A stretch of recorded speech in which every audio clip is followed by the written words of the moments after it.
We're going to go to Storm Team 2 meteorologist Josh Mothers for the very latest on Hurricane Ian. And Josh, where is this storm now? It's just to our southeast. Will be making its way onshore here later this morning. Flash flood warning in place for the Charleston metro as heavy rain is now beginning to calm down just a little bit as we head out the door this morning. Here's what you can expect as we move through the morning hours. The flood advisory also up for northern Georgetown County. Look at the heavy downpours, though, coming through Moncks Corner back towards Somerville and Ridgeville. This is that band that moved through the Charleston metro earlier and prompted that flash flood warning. And a live look at Hutchinson Square right now showing that wet start to the day. Wind gusts, by the way, about 10-15 minutes ago, the wind was really ripping through this area here, gusting in the 20s and 30s. That band is making its way toward I-95. As we look out to the east over the water, new showers and thunderstorms are developing as we're starting to see the core of Ian make its closest approach to the South Carolina coast. Tropical storm force winds will overspread most of the area by 10 a.m. with hurricane force gusts possible right along the coastline. The core of Ian will move onshore somewhere over Charleston or Georgetown County around the middle part of the day, and then will advance inland through the afternoon, and a swath of tropical storm force winds will follow that on the back side. So be prepared for that. Just because the rain may stop and the center passes you, this will probably still continue into the afternoon with the strong gusty winds. We all need to be prepared for scattered power outages, and again, we're watching that storm surge threat along the coast and up the tidal rivers. That includes the Cooper River. There could be surge going up the Cooper River, the Ashley River, all of these rivers that are fed by the tides. They could have some issues. So we got to make sure that we're watching that as we head through the next 6 hours or so until Ian makes landfall, because anywhere along the coast, just exactly where the center comes in, from that point north is where that significant storm surge will be. Saturday and Sunday, we're in the upper 70s, clearing breezy. That's the good news as we catch a break as we move toward Monday and Tuesday with highs in the upper 70s to near 80. We just got to get through today, and then after that, we're going to be just fine. I'll be back in just a few with another update, guys. And like we've been telling you, we have been checking in with our reporters all throughout the morning. They are in different areas of the Lowcountry. News 2's Forrest Tucker continues our team coverage now. And Forrest, you were live at Tommy Condon's this morning. Yes, Octavia, Aaron, good morning. I have right here Alan, the owner of Tommy Condon's, with me. He survived many storms here right where we are standing. Alan, how has it been shaping up so far? What's the comparison? It's a little early yet. We're waiting for the formation of the Church Street River, and that'll determine everything. Yeah. We know how to stop the river. The drains backing up, that's the challenge. What do you have to do to make sure that those stay safe for the restaurant? Oh, we have everything taped up. We have everything sandbagged. We've got Gorilla Tape on all the seams of all the doors. Mm-hmm. You were showing me the lines from Hugo inside the restaurant, the flood line. It was so high. It was honestly about right here on me. And then you were talking about Irma being, probably a third up your door. Yeah. In those terms, what are you expecting from this storm right here? Well, we may hit the doorknob on the front door. Mm-hmm. That's my prediction today. What else do you look out for here when you're around this area? What are your thoughts as you kind of observe everything right now? I pay attention to Market Street. What happens there quickly unfolds here. So keep an eye on debris. There's some trees that are pretty close to some power lines, so I'll keep an eye on that. That's something to watch out for. How do you pass the time here? What do you do? You're playing cards? You go fish, perhaps? I don't know. Well, my lovely wife, Kimberly, is with me. We slept here last night in the office, and we just keep an eye on everything that could leak. I gotcha. Passing the time, we watch news. All right, well, I know Alan's watching Channel 2. He's a big Channel 2 fan. All right, everybody, we'll send it back to the studio. We'll have some more updates from you here as things progress. We're seeing some flooding down at the market, so I'll go take a look at that. For now, reporting live in downtown Charleston, Forrest Tucker, Count on 2. Sounds good, Forrest. Thank you so much. And we continue our team coverage this morning with News 2's Katie Augustine. She joins us live from Isle of Palms this morning. And Katie, you're going to get an update from the chief of police there. That's right. Good morning, Octavia and Aaron. I have been keeping you updated on conditions here on the Isle of Palms. It actually looks like our rain just started to pick up again, but I have someone here who could tell us a little bit better about what's going on out on the island. This is Isle of Palms Police Chief Kevin Cornett. So you've been driving around this morning. What does it look like out there? We've been driving around looking, and we've got water on the roadways in our typical spaces that we would see when there's rain. We've got some debris that's fallen down. So far, it's just that smaller debris that we see with the winds so far.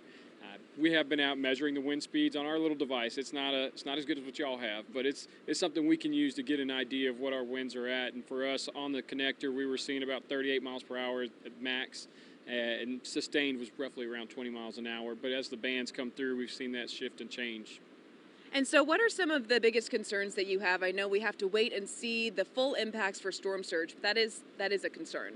Absolutely. We know that we have water that will come up here on the roads just on high tide or on a king tide. So we know depending on the impact of where the storm lands, that storm surge could be something that really impacts our roadways and just our community altogether.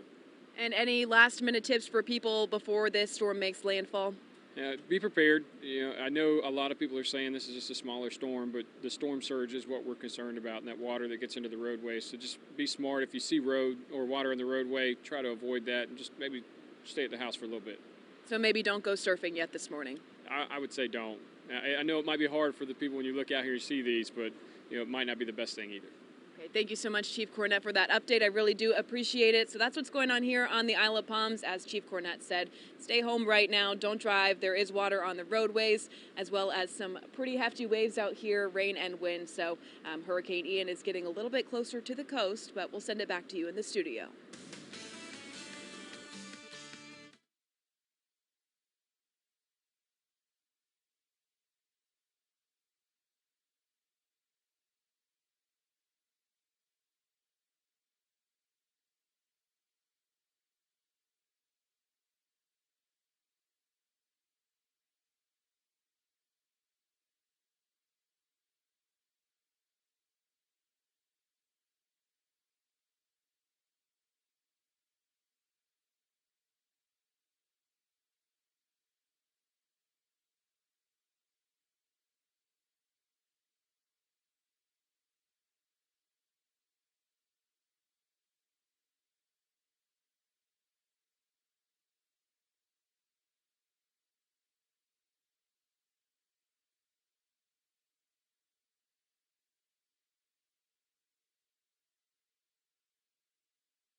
We got a phone call from my mother at 5:30 Saturday morning, frantic, that her water heater had exploded and her house was flooded. Saying, what's that jingle we keep hearing on television? Got water lost, called the boss.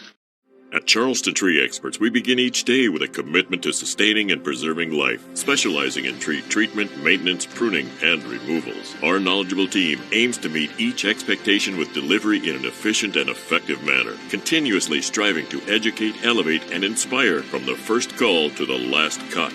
Licensed, certified, fully insured, making it safer than the day before in your backyard, our community. We are Charleston Tree Experts, rooted in excellence. We understand that the roof is the most valuable thing on a home because it covers and protects their livelihood.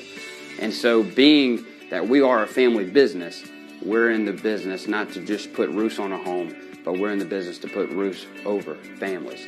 And that is one thing that I love about working for Hickson's Roofing. So as we always say, if your roof needs fixing, call Mr. Hickson.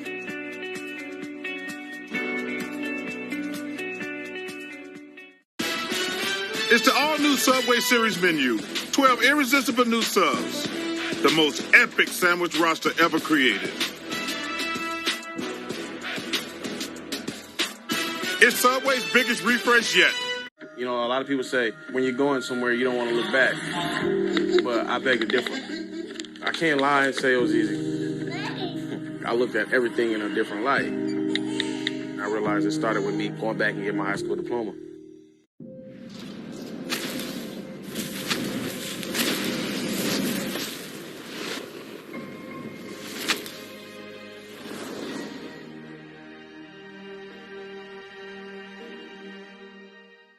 News Nation is a way of looking at America. It is about common cause and concern. It's you, it's me, it's we. That is a nation. That's News Nation.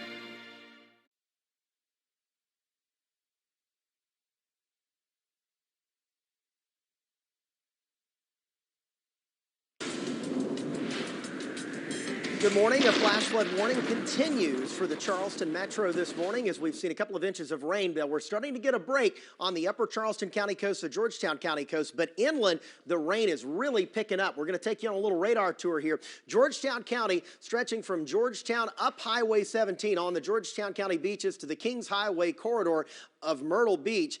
And Horry County, we have a flood advisory too in advance of incoming tides and some heavier rain. But back inland, look at what's going on right now from Monk's Corner down to Somerville, Ridgeville. Really heavy rain falling, Harleyville as well. You're getting some gusty winds with these too. This is probably the worst rain you've had all night long, and it's coming down, and we've got more on the way. Let's head down toward Edisto Beach where we got some moderate rainfall, and right now we can take a live look there.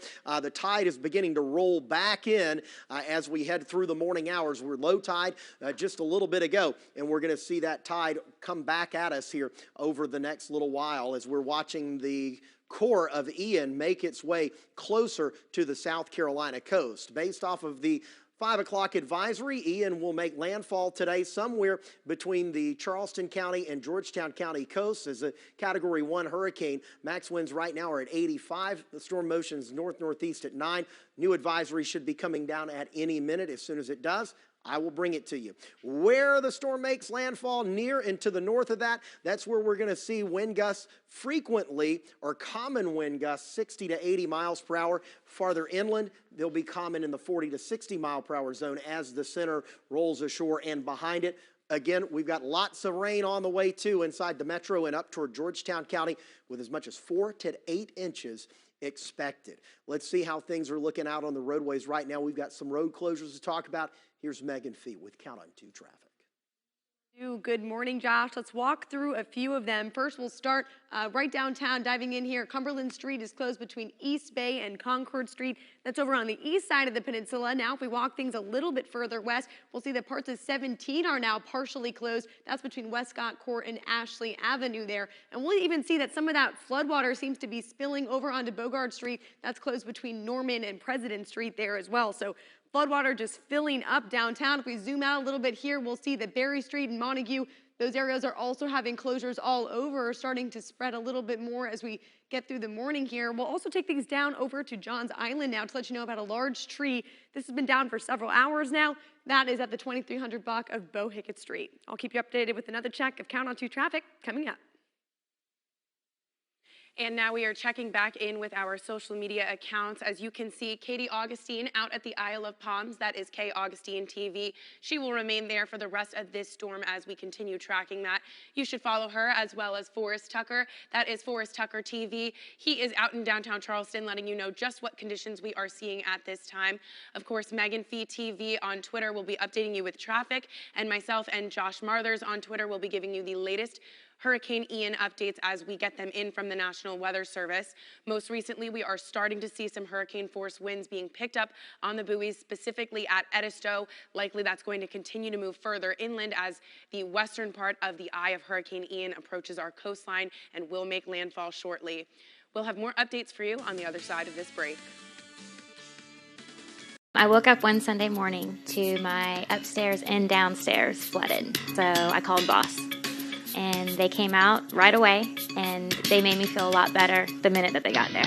Got water loss, call the boss. Best Reviews is an unbiased team that researches products in real-world situations to give reliable recommendations on just about everything. For the best reviews, go to bestreviews.com. Seriously, before you buy anything, ever.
are at 85 miles per hour. No changes with our Category 1 hurricane as of the 8 o'clock advisory. You can see that now moving to the north and northwest, eventually arcing. We've seen that north turn already begin here, and this means that the turn to the north-northwest is about to begin, all right? So let's show you what's going on here as we look at Storm Team 2 Viper radar. Flash flood warning is up for the Charleston area. That includes North Charleston, Charleston, James Island, out toward Folly Beach, Sullivan's Island, Mount Pleasant, and Daniel Island. This is because of heavy rain that has already fallen and the increasing tides this morning, plus additional heavy rain that will be moving in. And a live look right now from the top of the Holiday Inn Riverview across the Ashley River, looking out toward downtown Charleston. You can see low cloud cover. The camera's really bouncing up and down as those winds are increasing.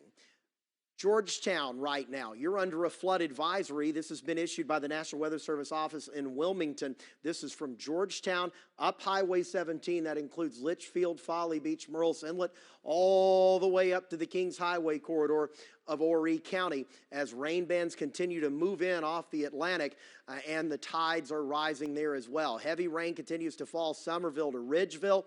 And we also have some heavy rain beginning to develop now across a good part of lower Charleston County just in the last few minutes. And this is expanding now into Colleton County.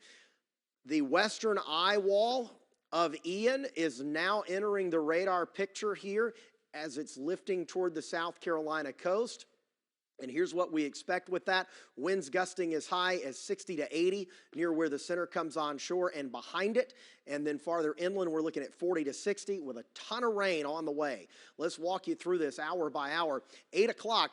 Moderate rain on the way. That's what we're seeing right now. Then the heavier rain band associated with that outer edge of Ian's core begins to approach the coast in the next couple of hours. The worst of the weather, worst of the rain will be mid-morning through about midday. Then we have to see where the center of Ian moves on shore. If it moves on shore a little bit farther south, that's going to be a much larger part of the South Carolina coast that sees a storm surge. The farther north you go, you chip away at that. Right now, I think Georgetown County has the highest probability of seeing significant storm surge. There is still a possibility that we see that along the Charleston County coast, but the risk of that goes down the farther south, goes up the farther north you are. If you took on water during Irma and Matthew, you need to be prepared for the possibility of doing the same with this particular system as it moves on shore. And then this afternoon, strong winds will accompany the storm as it moves inland. So just make sure that you're aware of that. Late morning into afternoon, that's when we would see the storm surge potential across the area as the center moves on shore. That's why that storm surge warning is in place. And just also remember, even as the rain winds down, there's still going to be significant wind gust energy with this, and that's going to last well into the afternoon hours. Then we're clearing out as we head through the weekend, as we can start to clean the mess up, as we're going to have a pretty decent period of tropical storm force winds across all the area, and even some spots seeing some scattered hurricane force winds as the center rolls on shore. Let's see how things are looking outside on the roadways right now. We do have some road closures to talk about due to flooding, and Megan Fee is standing by with Count on 2 traffic. We sure do. Good morning, Josh. I've been keeping an eye on road closures popping up all over downtown all morning long, but this is a good time to remind you that even if roads are not closed, you should stay off the roadways. 6 inches of water can stall your vehicle and 12 inches of water can sweep it away. So while our policemen try to, keep up with all the road closures downtown, it's a good idea not even to go to those roadways at all. We'll walk through just a few of these closures right now. First, Cumberland Street is closed between East Bay and Concord Street on the east side of the peninsula, and if we take things a little bit further west, 17 is now seeing flooding and partial closures between Westcott Court and Ashley Avenue. Some of that is even spilling on over there, and then again, all down Berry Street, Lockwood Drive, we're seeing flooding that entire area. So if we pull things out, you can see flooding all over downtown. We have all the full list of closures over on our website. That's counton2.com, and I'll be back with another check of those closures with another check of Count on 2 traffic coming up. All right, thank you, Megan. Right now, we're checking in with Mount Pleasant Mayor Will Haney. He joins us on the phone this morning. Mayor Haney, thank you so much for joining us. Good morning. Thanks for having me. What issues have you seen so far in Mount Pleasant? Well, as you know, we've been on our highest level of readiness and response since yesterday afternoon, which is OpCon 1, and we just had our 7 o'clock in the morning shift change. Our staff has been working through the night. What they reported was, I guess most significantly, there was a power outage that affected Lucy Beckham High School and East Cooper Hospital. And I just heard from the CEO of the hospital that this is a standard preparation for them. Their generator kicked in, and they're staying on generator power just because they don't want to risk any further interruption of power. So that's not a concern. It was an incident. It's not an ongoing concern because they're doing fine. Lucy Beckham High is one of our staging areas. We pre-positioned staff in 3 schools around the town so that we can respond by zones. And its power is running as well. So that was the biggest incident. We had a partial tree fall at Arby's right there on Johnny Dodds Boulevard. It only took about 10 minutes to get apparently the limb of the tree out of the road. So that has been taken care of. And our staff is out around looking for trouble spots. We know where to look for backups, with drainage and those type things. They're out there doing that. Some alarms have been going off. We're still answering alarms right now while it's safe for our personnel to go out and be deployed. So they're doing that. And right now, the biggest threat the threats that we want everybody to be aware of is falling limbs can be a danger to you. It certainly can take out power lines, so you may lose power. And of course, with the rain and the storm surge, there's always the threat of flooding. So those are the main issues right now for us. And Mayor Haney, this is Erin Morgan. I'm anchoring alongside Octavia this morning. I just wanted to ask you, what is your biggest advice for Mount Pleasant residents this morning? Biggest advice is, although the news is better than what we had yesterday morning when we thought we were going to be the center of the eye, it is going further up the coast, which spells out better for us in several different ways. Do stay put if you can. Don't take risks to yourself, or if you are involved in even a minor traffic accident, we still have to divert, our attention, our law enforcement, and our fire from storm efforts to taking care of that. So if you can stay home today, please stay home. Please watch for down power lines. If you need to as well, the power outage maps are available. I posted it on my social media feed. I know Channel 2 has done that as well. So you can look and see if there's a power outage near you, or obviously if yours is off, you'll know it, but it'll give you an idea that is being addressed. So stay home, be cautious, and this will pass later today. We're not expecting our winds to start dropping right now until about 4 o'clock in the afternoon. So between now and 4 o'clock, just please hunker down. And the roads, Mayor Haney, have you found that people have been heeding the warning? Has traffic been relatively light in Mount Pleasant? It has. Both just looking out the window and from the traffic cams, it seems like people are staying home. Traffic is down to a trickle, and that's good. We know there will be some emergency things that people have to do, but fortunately, I don't think people are out storm gazing. Okay, yeah, that certainly is a good thing. All right. Right. Yes, thank you so much, Mayor Haney, for taking some time out of your day to check in with us. And of course, we'll be checking in with you throughout the day. Thanks so much, sir. Thank you. Well, News 2's Lexi Moore continues our team coverage right now from downtown Charleston. Lexi is near the Battery. And Lexi, what are the conditions looking like there? Well, Aaron, you can see the wind gusts still picking up off in the distance. We started our morning here bright and early at 4 o'clock, and now I know earlier today I talked about the time out here on when the water's high. It's coming up right here to the road. It's still pretty far, waiting for that high tide coming in within the next few hours. The ocean, the caps on the waves look very intense right now since the clouds are moving really fast. Bigger picture and as the sun very at this moment. All right, it looks like we're having some technical difficulties there with Lexi's signal, but we are going to continue our team coverage now with News 2's Riley Benson. We will try to check back in with Lexi in a bit. Riley is live in Georgetown this morning. And Riley, what is it like there? This is our first time checking in from Georgetown. Yeah, good morning, guys. We're here at the Baymont Hotel in Georgetown, right off of Highway 17. You can see behind us conditions here, the tree right here in the parking lot. You can see the wind gusts that we're dealing with here in Georgetown. If you look beyond that, you can see some of the rain over the bay, the marina just across the street from us where we're at here on Highway 17. Now, at this point, things are kind of lighter than what they have been at points this morning on our way up to Georgetown. The rain not as heavy as it has been, but you can certainly see the wind is still blowing. We're expecting some of the most significant impacts here in Georgetown.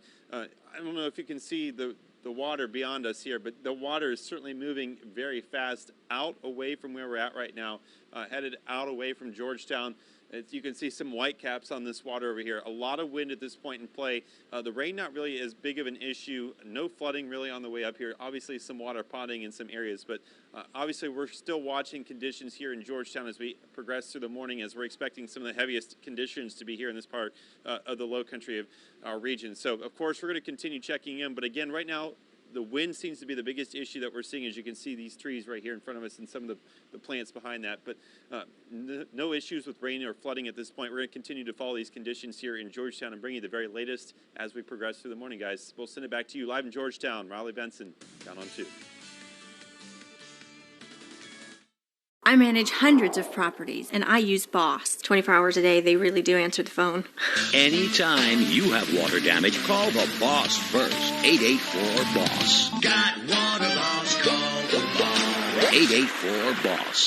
Ooh, pretty colors. Best Reviews is an unbiased team that researches products in real-world situations to give reliable recommendations on just about everything. For the best reviews, go to bestreviews.com. Seriously, before you buy anything, ever.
Thank you so much for sticking with us. You can count on News 2 for team coverage across the Lowcountry this morning. News 2's Kevon Dupree is live on Folly Beach this morning. And Kevon, the last time we checked in with you, the conditions were deteriorating. How are things shaping up now?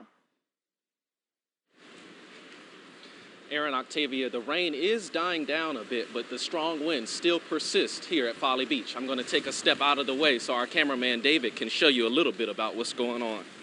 Just look at the palm trees continuing to fight those wind gusts. We drove around for a bit an hour ago and saw segments of debris scattered throughout the roads. Now that daylight is here, the streets here in Folly still seem to be relatively clear, which is certainly a great sign. We want to encourage everybody to stay off the roads. And Folly city officials say, make sure to bring any outdoor furniture and other loose items indoors to avoid them being blown away by those strong wind gusts. Officials want everyone here on Folly to remain safe by staying off the roads once again, staying off the beach as well, and staying inside. And as always, you can continue to count on News 2 to bring you the latest from right here on Folly Beach. Reporting live from Folly Beach, I'm Kevon Dupree. Count on 2.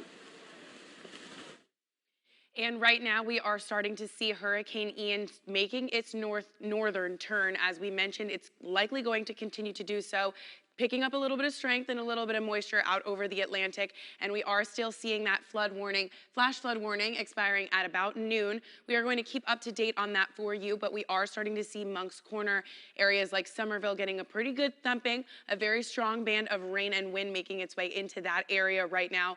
And we are also going to let you know that as this storm continues to make its northern turn, that is likely when we are going to be able to let you know exactly where it's going to make landfall, stretching between about the Charleston Harbor and the southernmost part of Georgetown County. But before we know that, we want to take another quick check in at our social media pages. Specifically, we're going to look in at our social media on Twitter.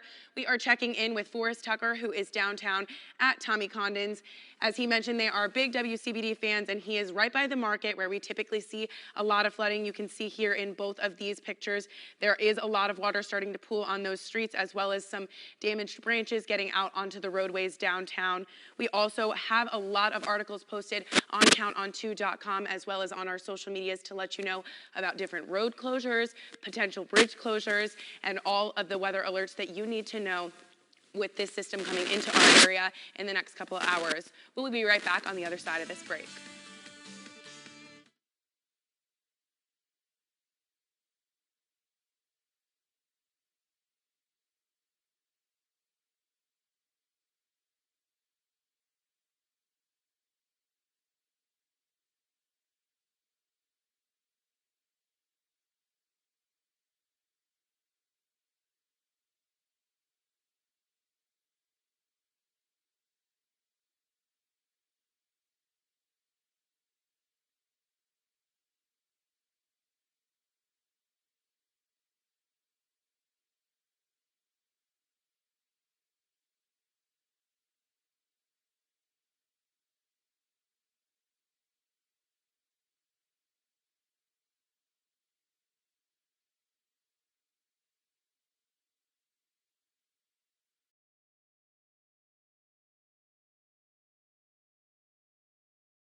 Our team coverage continues right now with News 2's Katie Augustine. She has been reporting from the beaches this morning. That's right. Katie is on the Isle of Palms. And Katie, last time we spoke to you, you said that the rain was starting to pick up again. What are things looking like out there now?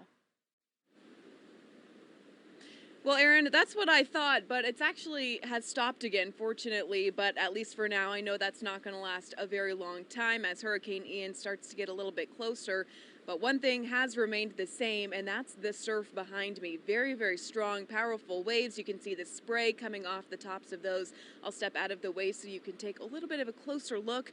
We also saw some of those yellow trash cans that the Isle of Palms is so well known for floating in the water, but rest assured, Police Chief Kevin Cornett said he was going to get some public works folks down here to take care of that. He was here with me just a few minutes ago, and we talked about how he had been driving around the island this morning, has seen some puddling and standing water in the roadways as well as debris, but nothing major as of yet.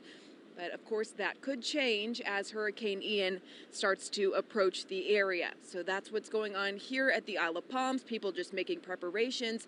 And the great news is for right now, we still have power. I haven't seen any loss of power. I've been checking those outage maps for Dominion Energy, Berkeley Electric, just for the entire area. But at least here on the Isle of Palms, I haven't seen any reports of power outages just yet. So that's the good news. And if you are here on the Isle of Palms, Police Chief Kevin Cornett encourages people to stay inside and to stay safe and kind of just ride out this storm as we wait for any more impacts to come through. So that's what's going on here on the Isle of Palms. Live on the Isle of Palms, I'm Katie Augustine. Count on 2. Katie, good morning. Thanks so much for being out there for us, for being our eyes on the beaches this morning. As we head inland, we've got a pretty heavy rain band that just moved through Somerville. Heads up Ridgeville, Harleyville, Cottageville. This is going to be one that you'll know when it comes through. Give you some good 30-mile-per-hour wind gusts as it rocks back toward the west, toward I-95. Then behind that, we're going to catch a little bit of a break, already starting to dry out across parts of Goose Creek. Still some rain, though, around Monk's Corner. As we take a live look downtown Hutchinson Square in Somerville, the breeze has calmed down a lot here over the last 10 minutes or so. When that band was moving through, the trees were really moving here, probably 30 miles per hour, maybe 35-mile-per-hour gusts with that band as it moved on through. We're also seeing some heavy downpours moving through lower Colleton County, lower Charleston County. Pretty decent band moving through Edisto Beach right now. The good news is that inside our flash flood warning for now, for the most part, it's dry inside of the Charleston Metro, but new rain is starting to work its way in off the Atlantic, and that band is filling in pretty quickly. And this is the one, though, that we're watching to move through or move toward the coastline here a little bit later on this morning as the center of Ian approaches South Carolina.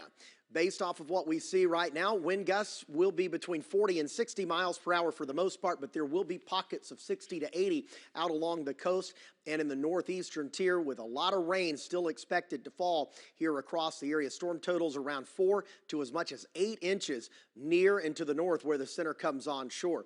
By 10 a.m., that band of rain that I was showing you there offshore will be approaching the coast. Looks like it's going to come onshore somewhere around Charleston Harbor up north toward Georgetown, and then that lifts to the north through the midday hours with very heavy rain expected to fall through midday into the early afternoon before things begin to taper off as the center of Ian lifts up to the north.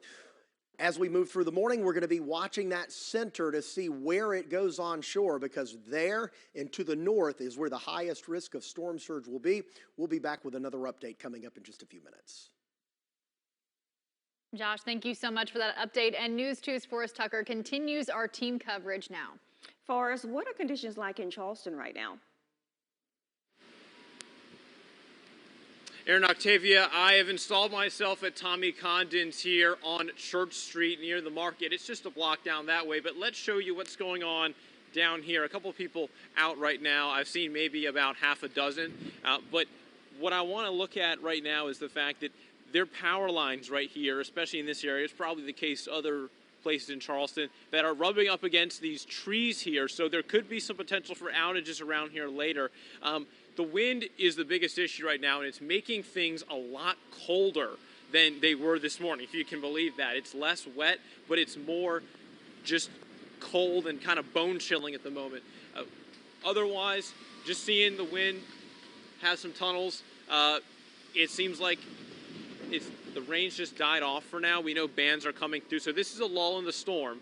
I think we'll see some more rain soon, but it's eerily quiet around here in Charleston, as it very well should be with everybody inside.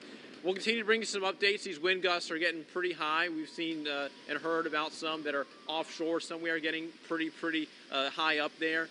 So we'll keep you updated. For now, reporting live in downtown Charleston, I'm Forrest Tucker. Count on 2.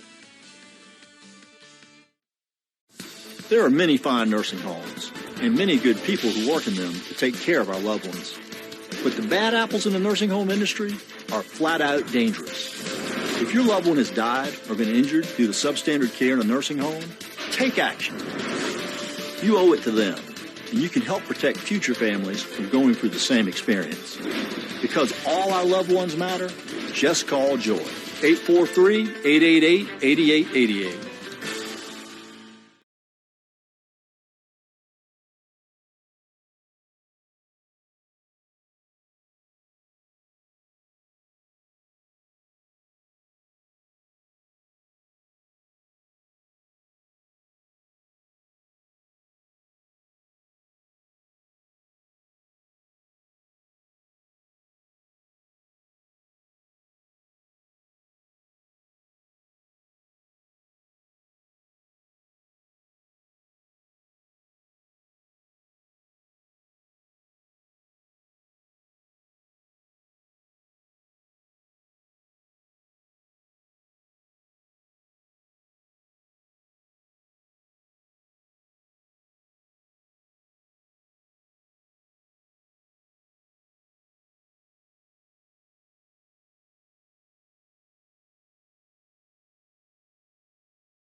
Thank you so much for sticking with us on this Friday morning. I'm Erin Morgan. And I'm Octavia Mitchell. Power outages reported across the Lowcountry. We'll have a look at those numbers coming up after weather and traffic. But we get right over to Josh with the latest on Ian this morning. And Josh, everyone wants to know, what is the latest? Right now, we're getting a little bit of a break along the coastline. Inland areas seeing some moderate to heavy rain. But I do want to point out something on Storm Team 2 Viper radar. The western eye wall, essentially, of Ian is now entering the radar, and we're getting a much clearer look at what's inside that. Look at all the lightning strikes inside of that. That particular band is expected to push onshore around 10 a.m., and that would be pushing onshore of Charleston County and Georgetown counties. The flash flood warning is in place. Talked to some of the forecasters at the National Weather Service about that, and that is why that flash flood warning was issued so early in preparation for this band to move on shore, because we've already seen the rain develop this morning, 2-3 inches of rain inside the Charleston metro, including North Charleston, James Island, out towards Sullivan's Island. And you can see the outer edge of that band now creeping into the scene here, and it is going to be moving on shore. We also have a flood advisory for you up in Georgetown County right now. That runs up 17, including Pawleys Island, Litchfield, and Murrells Inlet. You had a little bit of a break here over the last few minutes. Well, now that's starting to fill in again as we're starting to see a push of tropical moisture move toward the coastline, and this runs all the way up the Kings Highway corridor of Horry County. Let's look inland and see what's going on there. We're also seeing very heavy rain. That's going to be your main issue for the next couple of hours before the wind speeds pick up as Ian moves on shore back inland. Heavy rain falling right now for most of our inland communities. A live look at Somerville. About 20 minutes ago, these trees were really swaying. We had that band move through, punching through some 30 to 40 mile per hour wind gusts. Still some light rain falling right now, but things are looking a lot better. Moderate rain across lower Colleton County, getting a little bit of a break across lower Charleston County, but more rain is getting ready to move on shore. And then again, there's that big intense band that is off the coast that is getting ready to move in the direction of the Charleston and Georgetown County coastlines here in just a little bit. So with that being said, we can show you that on Vipercast. Watch that band move on shore at 10 a.m. That's with the core of Hurricane Ian, and the center of Ian will likely come on shore somewhere in upper Charleston County or Georgetown County and then progress inland through the afternoon. As it does, the wind is going to rush in on the back side of that, and that's when we're expecting those 40 to 60 mile per hour gusts inland and 60 to 80 mile per hour gusts near where the center comes on shore and to the northeast along the coast. We'll be back in just a few minutes with another update. Continuing our team coverage now of Hurricane Ian with News 2's Lexi Moore. Lexi is down at the Battery, and Lexi, we just spoke to Forrest, who said it's kind of winded down a little bit with the rain. What is it looking like for you? Well, Aaron, Octavia, it's about the same here. You can see the rain has calmed down. There's a little bit of a drizzle right now, but no heavy rain is what we were seeing earlier this morning. But I do want to point out right here, the tide is very, very low at the Battery, and the caps in the ocean just keep coming up very, very fast. I mean, the clouds seem a little spread out. Now things are winding up in the ocean a little bit, it seems like right here in the harbor, but calming down definitely with the rain, but those wind gusts still very strong. They've calmed down a little since we were here earlier this morning when that rain was really powerful, but there's been a lot of debris. Our ride down here getting to this area of the Battery, the wind gusts were getting really bad. A lot of debris in the road. You can see the wind gusts kind of just right here slowly settling down, but still, you know, pretty strong out in the harbor with the water and the waves and everything. And off in the distance, a lot of people's hanging out outside right now. I mean, a lot of cars driving by, not too many flooded roads coming down this area, East Bay Street, getting to the Battery, but a lot of people standing outside, just kind of waiting to see what Ian's going to do. And that's just what we've been waiting on. I know those high tides are coming in later this morning and right at lunchtime, so that's what we're waiting on here in this area. But you can see that low tide kind of look like a beach right now, but we're going to keep you updated what's going on out here, and we'll send it back to you guys in the studio. Lexi, thank you. We appreciate you keeping us informed. We're going to continue our team coverage now with News 2's Riley Benson. And Riley, when we last checked in with you, you were dealing with some gusty winds and fast-moving water. How are conditions there now? Yeah, Aaron, Octavia, a lot of things are, about the same at this point. The wind being probably the most significant impact that we're seeing right now in Georgetown. I want to show you kind of some of the conditions you can see. Right now, the rain is still moderate, not a whole lot in terms of falling very heavily. The wind being the biggest thing. Now, if you look across the street here, again, this is the Baymont Hotel on 17 in Georgetown. You see some sailboats and boats in the harbor. Obviously, you can see these boats. They're moving around because of this wind being, very gusty at points. Now, again, we do know that the city of Georgetown has declared a state of emergency as they're bracing for any kind of impacts from Ian as it's making its way. Expecting a possible landfall here in Georgetown County. Of course, we're going to bring you the latest. But again, this wind being the most significant impact that we're seeing, these boats moving around in the harbor. Interesting to see what those continue to do as these winds get heavier and heavier. Now, in terms of debris, we're not seeing a whole lot here in Georgetown. Some leaves down being the main thing that we're seeing right now. Power still here. Rain very light. Again, we're going to continue to bring the latest conditions, but the wind being the most significant thing, and it seems to be pushing away from the inland area, heading towards the ocean. Again, I showed you earlier the water over here, fast moving as well. So we're going to bring the latest as we learn more. Again, a state of emergency here in the city of Georgetown. Bringing more details on the conditions as we progress through the morning. For now, live in Georgetown County, Riley Benson, count on 2.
All right, and we are back this morning keeping you updated with the latest on Hurricane Ian. I am joined now by Mary Edwards with the town of Somerville. Mary, thank you so much for being with us this morning. Hey, Erin, thank you. So first of all, just want to ask you, what are you guys seeing over in Somerville? Josh was saying you guys were just getting some heavy rain. What are things looking like? Yeah, things have definitely picked up from overnight. We are seeing some of that rain, some of that wind right now. Right now, we're not seeing a lot of flooding, and people are off the roads too, which is good to see as well. So we really are just preparing for everything that's supposed to and expected to come throughout the day. So the message to stay off the roads. Yeah, it appears so. Throughout the week, we have been really active with working with the counties and sharing state has been really good and letting people know, what to expect when it comes to the information they need to know when it comes to staying off the roads, reporting flooding, and various issues like that.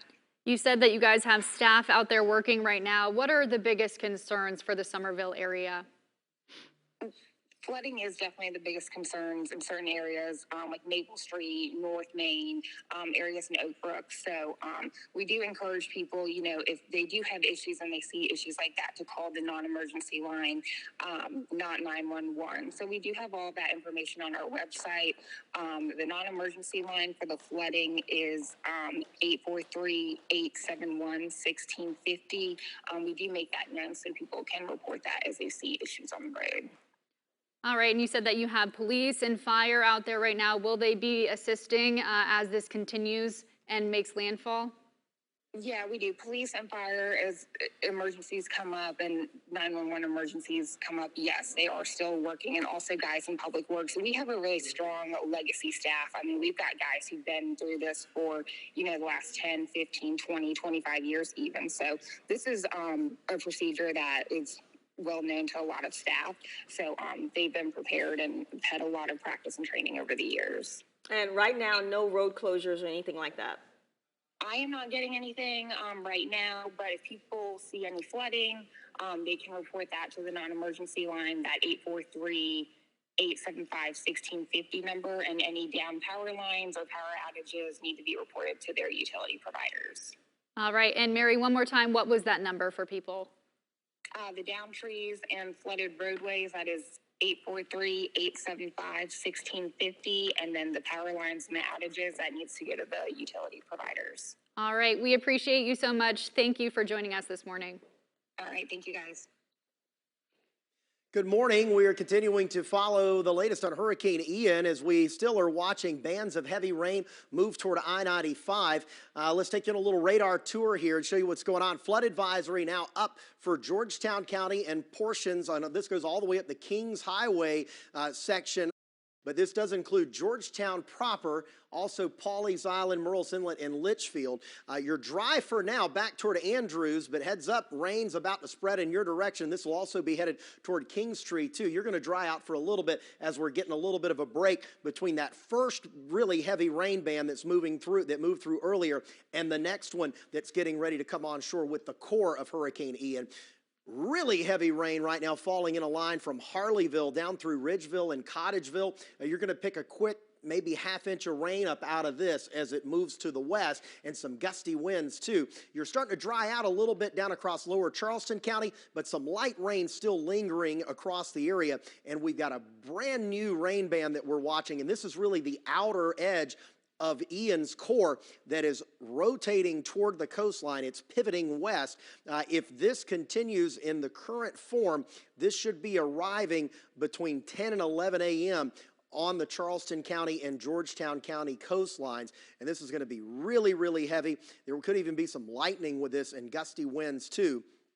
Again, we'll be watching it. You can see the sky darkening out over the horizon here as we take a live look from the Isle of Palms. And the wave action is really starting to pick up now out there on the beaches of the Isle of Palms. A flash flood warning has been issued for the Charleston Metro in advance of that band of rain. The National Weather Service being proactive on that and saying, hey, this is going to be coming in the next hour or two, and we're going to go ahead and issue that flash flood warning. So that's why that is in place.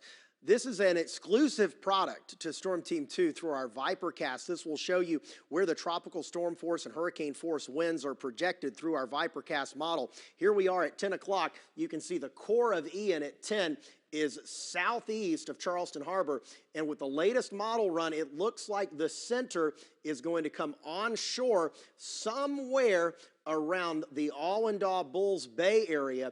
And that would spread a significant storm surge along the Georgetown County coast as we head toward the afternoon hours. And that now seems to be the place. If we're going to get a significant storm surge, it's going to be there. Now, inside the Charleston metro, with the high tide coming in later this morning and heavy rain on top of that, that could cause some significant issues too. But the main focus, I think, for significant flooding is going to be shifting up toward Georgetown County, where the core of the hurricane moves onshore.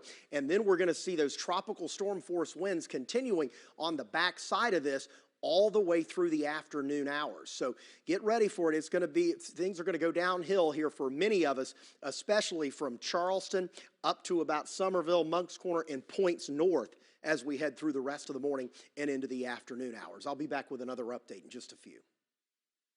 Good morning, Josh. Thank you so much for that update. I've been looking at road closures all morning long in addition to traffic alerts and areas where we're starting to see more floodwater across the Lowcountry. Now, right now, our full list of road closures downtown, there's a whole bunch of them. Those are all over on our website on counton2.com. But now I'm going to walk through a few other areas aside from downtown that are starting to see some more floodwater. First, we'll take things over up into Dorchester County here. Right now, Dorchester Road at the intersection of Old Trolley Road, police there have let us know that it's not looking good there. A lot of floodwater. Please avoid that area if you can. Now, if we take things a little bit further south into West Ashley, Savannah Highway is seeing some partial closures there as well. That's the first time we've really seen floodwater on the left side of the peninsula there. That's closed right at Betsy Road. And then those closures on 17 continue all the way onto the peninsula. We've seen this for a while now, this closure right here, right downtown there. So we got that, and then that's spilling a little bit even into Bogard Lane there. Right now, we'll take a look at the Ravenel Bridge, check in on some other roadways. You can see our DOT camera is shaking all over. We're very happy to hear from Mount Pleasant Police and also now leaders in Somerville that people are staying off the roads. This is a good reminder. You do not want to be driving on any roadways right now, especially on our bridges. There's a look at the Donholt Bridge. Same thing is true, shaking there. And now even if we take things over to the coast where we expect to see some very significant flooding, it's quiet there on the roadways. So continue to stay home if you can, and I'll be back with another check of Count on 2 traffic coming up. All right, thank you so much, Megan. And we continue our team coverage now with Kevon Dupree, who is live in Folly Beach for us. And Kevon, we can see that the wind is definitely picking up there. Aaron, Octavia, the wind is definitely whipping here on Folly Beach. There's less and less rain we're experiencing, but as you just said, the wind is whipping here at Folly Beach. I'm going to step out of the way to give you a better look at what we're seeing. As you can see, the palm trees continuing to be knocked around by this wind that Octavia just mentioned, the strong wind gusts here in the area. Light debris like tree branches are scattered across parts of the road here. We took a drive about 2 hours ago now and was able to see a lot of the debris scattered throughout the roads. The streets are still relatively clear, which is a good sign, clear of any traffic, just a car or so driving by every now and again. And Folly police are continuing to patrol the area to ensure everyone's safety. And officials say they want everyone to remain safe by staying off the roads, staying off the beaches, and staying inside. And as always, you can continue to count on News 2 to bring you the latest from right here on Folly Beach. Reporting live from Folly Beach, I'm Kevon Dupree. Count on 2.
As we look at the latest on tropical or Hurricane Ian, max winds are at 85 miles per hour, and the track does bring this to the South Carolina coast here by midday into early afternoon. We want to look at Storm Team 2 Viper radar as we're tracking a band of very heavy rain that is now developing along our coast. And Rob and I have just been looking at some of the latest guidance here, and our concern is that something that happened back with Hurricane Matthew could occur with this, which as the storm is nearing our coast. Remember earlier I was telling you that air likes to pile up along the South Carolina coast? We call that convergence. And when you see a tropical system interact with that, essentially what it does is it creates a frontal boundary on its own. It's called a deformation zone, where the air rapidly rises and it causes a lot of heavy rain. And you're seeing that start to form now in Georgetown County. And our concern is as the core of Ian approaches the coast, that this is going to spread south, and you're going to see those rain bands increase in intensity here over the next hour. And that's why the National Weather Service is being very proactive, issuing flood advisories and flash flood warnings. Flood advisory up for Georgetown County. This is for the portions of Georgetown County from the city of Georgetown and then up Highway 17 through the Georgetown County beaches to Murrells Inlet, and that continues up the Kings Highway corridor toward Myrtle Beach and Horry County. As we look farther west, inland, still persistent heavy rain, Harleyville, Ridgeville, and Cottageville. That's headed back toward Walterboro.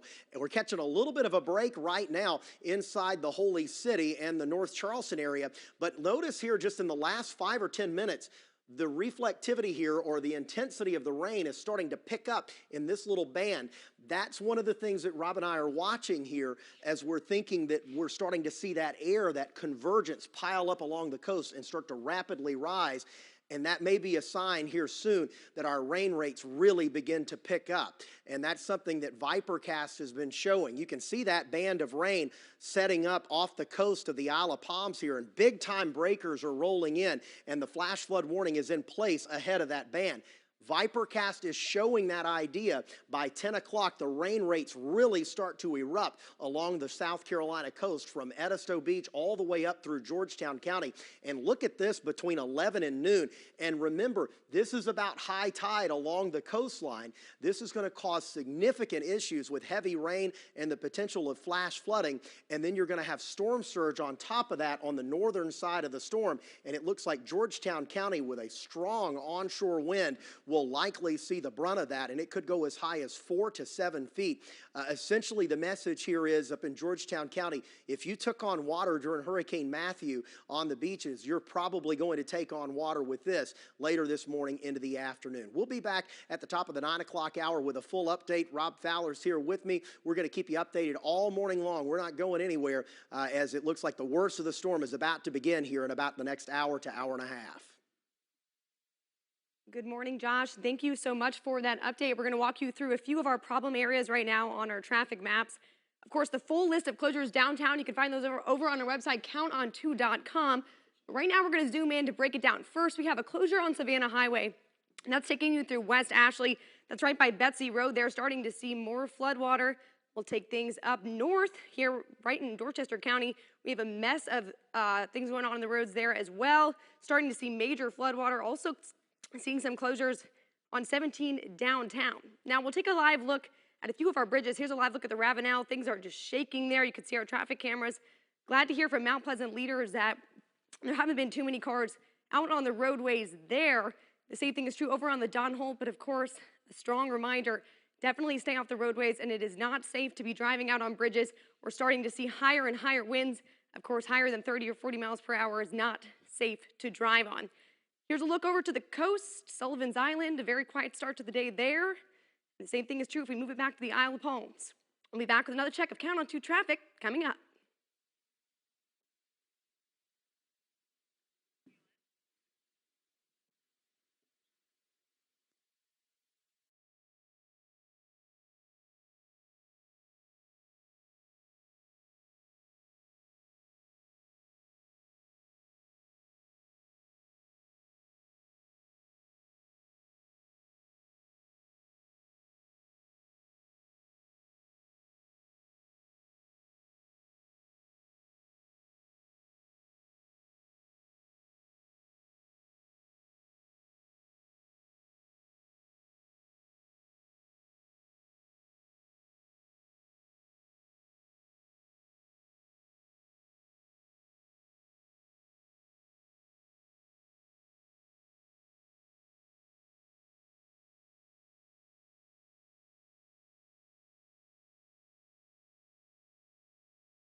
really respect our first responders. They're ready to respond to anything, but why put them to the test? Stay home, stay safe, let the storm pass, and tomorrow's going to be a great day.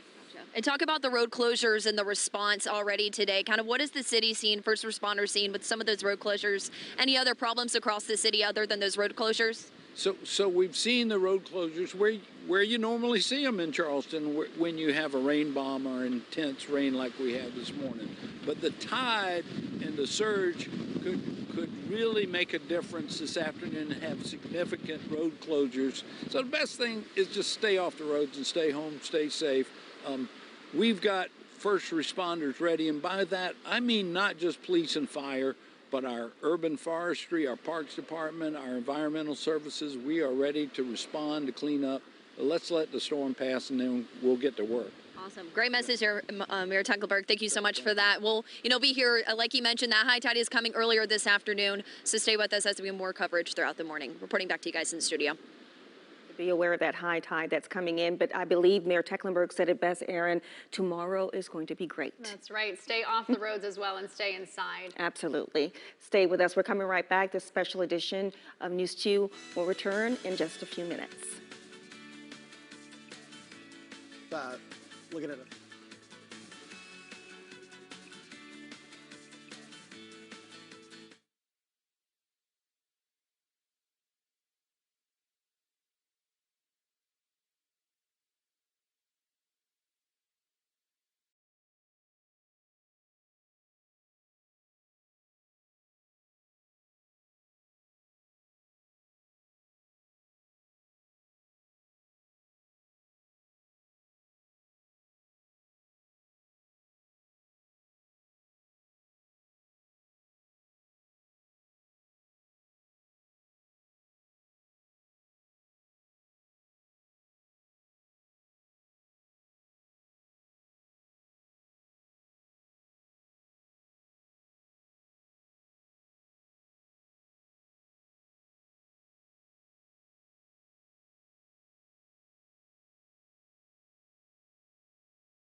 Is that aerial flood advisory going up into Georgetown County with the heavier rains that extend from Georgetown back out towards Andrews. So back on the western side of that county. Here's a loop. Still a lot of rain is filled in across Georgetown County. So you did have a lull earlier. Now it's working its way into Williamsburg County. So heads up for Kingstree and Lane all the way up into Lake City. They're going to get some of that. And then Somerville, looks like you've had some light showers. We've got a live camera down at Hutchison Square, seeing the raindrops on the camera lens there, and this is moving its way back to the west. So again, Interstate 95, and for our inland counties, we've also seen those wind gusts generally in the 40s. So it's been very, very blustery. Then we await, here it is, that live camera. Thanks, Josh, as we look downtown live in Somerville. So only one car out there, and fortunately, a lot of folks are not on the road, and that's what we encourage. Don't try to get on the road and go see what the damage might be, but just hunker down at home. That's the best advice we can give you. So flash flood warning, again, right here in the Charleston area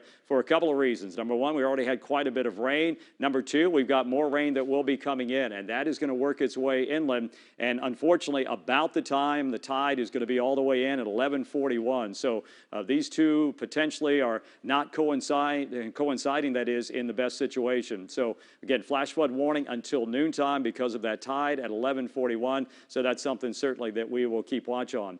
Here is a look at Vipercast. This is the noontime picture. You can see the center of circulation based on our Vipercast model. And we do have to mention, this is an exclusive part of Vipercast. This is a different model than maybe you're seeing other places. And we certainly do rely on the American model, the European model, but we've also added this to our arsenal. This is an exclusive proprietary model that also brings it in generally maybe a little farther south than some of the other models. That's something we'll have to see and verify, but it doesn't really matter at this point where it does come on shore because we're already feeling the impacts. We will feel more impacts before this day is done. Then we get into the 2 o'clock hour. That's probably about the time that we think, again, there could be a situation where the storm, the center of the storm does make landfall in upper Charleston County, lower Georgetown County, certainly could extend a little farther north. That's why the Hurricane Center yesterday added the southeastern portions of North Carolina to the hurricane warning for that very reason, that it could jog a little more north. 4 o'clock, our model is indicating still a band of some heavy rain extending through Berkeley County out towards Interstate 95, lighter showers down to the south and west. And again, with these bands of heavy rain, we're also getting some very strong wind gusts. 6 o'clock, still going to be breezy. The best news we can give you eventually, maybe starting now as that storm gets a little bit closer to us, we'll get more of an offshore wind flow. So that would start to hopefully push some of the water out that could create the flooding problems here in just a little while. And this is into Friday evening. So here's a different look at the winds, the tropical storm force winds. You can see a lot of those extended into the noontime, a lot of those in the Charleston area, then offshore along the beaches. That's where it's going to be the windiest. There's the center of circulation that's going to move in generally 1, 2 o'clock or so, and that's when some of those stronger winds will be moving up to the coast. That's where Riley Benson is in Georgetown, placed there obviously because they could get some of these strong gusty winds. And then we kind of move things inland a little bit and up to the north and west, and you clearly see that those winds start to abate somewhat and start to kind of dry up as we get into the 10 o'clock hour. So that's the way it looks right now. We're still monitoring Ian. We still have a ways to go well into the afternoon before this threat really comes down quite a bit. We'll send it back over to Aaron and Octavia. Rob, thank you. Appreciate you. And we have just learned that Snee Farm in Mount Pleasant has lost power. And coming up in a few minutes, speaking of power outages, we will be talking with Paul Fisher from Dominion Energy about what they are seeing this morning. Right now, our team coverage continues from Lowcountry beaches this morning. We're going to go to News 2's Katie Augustine. She's on the Isle of Palms. And Katie, we've seen it's gotten darker out there. What are conditions looking like? Well, good morning, Aaron and Octavia. Things are worsening quite a bit out here on the Isle of Palms. We just took a little trip out to the pier very quickly, though, because when we were out there, it was a little bit scary. It was kind of shaking. You could really feel those waves, so we got on and we pretty much left pretty quickly. So I'll let you guys see what's going on down at the pier. You can see those crashing waves. There were actually quite a few people, a handful, a dozen or so out on the beach, as well as on the pier, kind of checking conditions out. But as we're seeing this surge start to come up, we are rapidly losing beach. And so the people have gone back home, and you can see these waves, all of this spray. We even saw a couple of surfers as well, but from where we are right now, it doesn't appear that they are still out in the water, which is a good thing. Isle of Palms Police Chief Kevin Cornett is advising people not to go out surfing right now, to stay home, because this is not the worst that we are going to get. We still have a few hours until high tide, which means that this water is going to come up even further. So that's what we're seeing right now. And fortunately, we haven't lost power yet on the Isle of Palms. We've been out here since about 3:30 this morning, and as of right now, we still have power, as well as the buildings over to our right. We're right by the windjammer right now. We're starting to see some debris on the roadways. We're starting to see some puddles, some standing water as wind and rain conditions worsen out here on the Isle of Palms. But that's what's going on now. I'll toss it back to you in studio. All right, thank you, Katie. Right now, we've learned that there are power outages in Sneak Farm, also on Folly Beach. Right now, we have Paul Fisher with Dominion Energy on the line. Paul, power outages across the Lowcountry this morning. What are the numbers now? Yes, good morning. Currently, across our service territory, we have approximately 6,300 customers without power.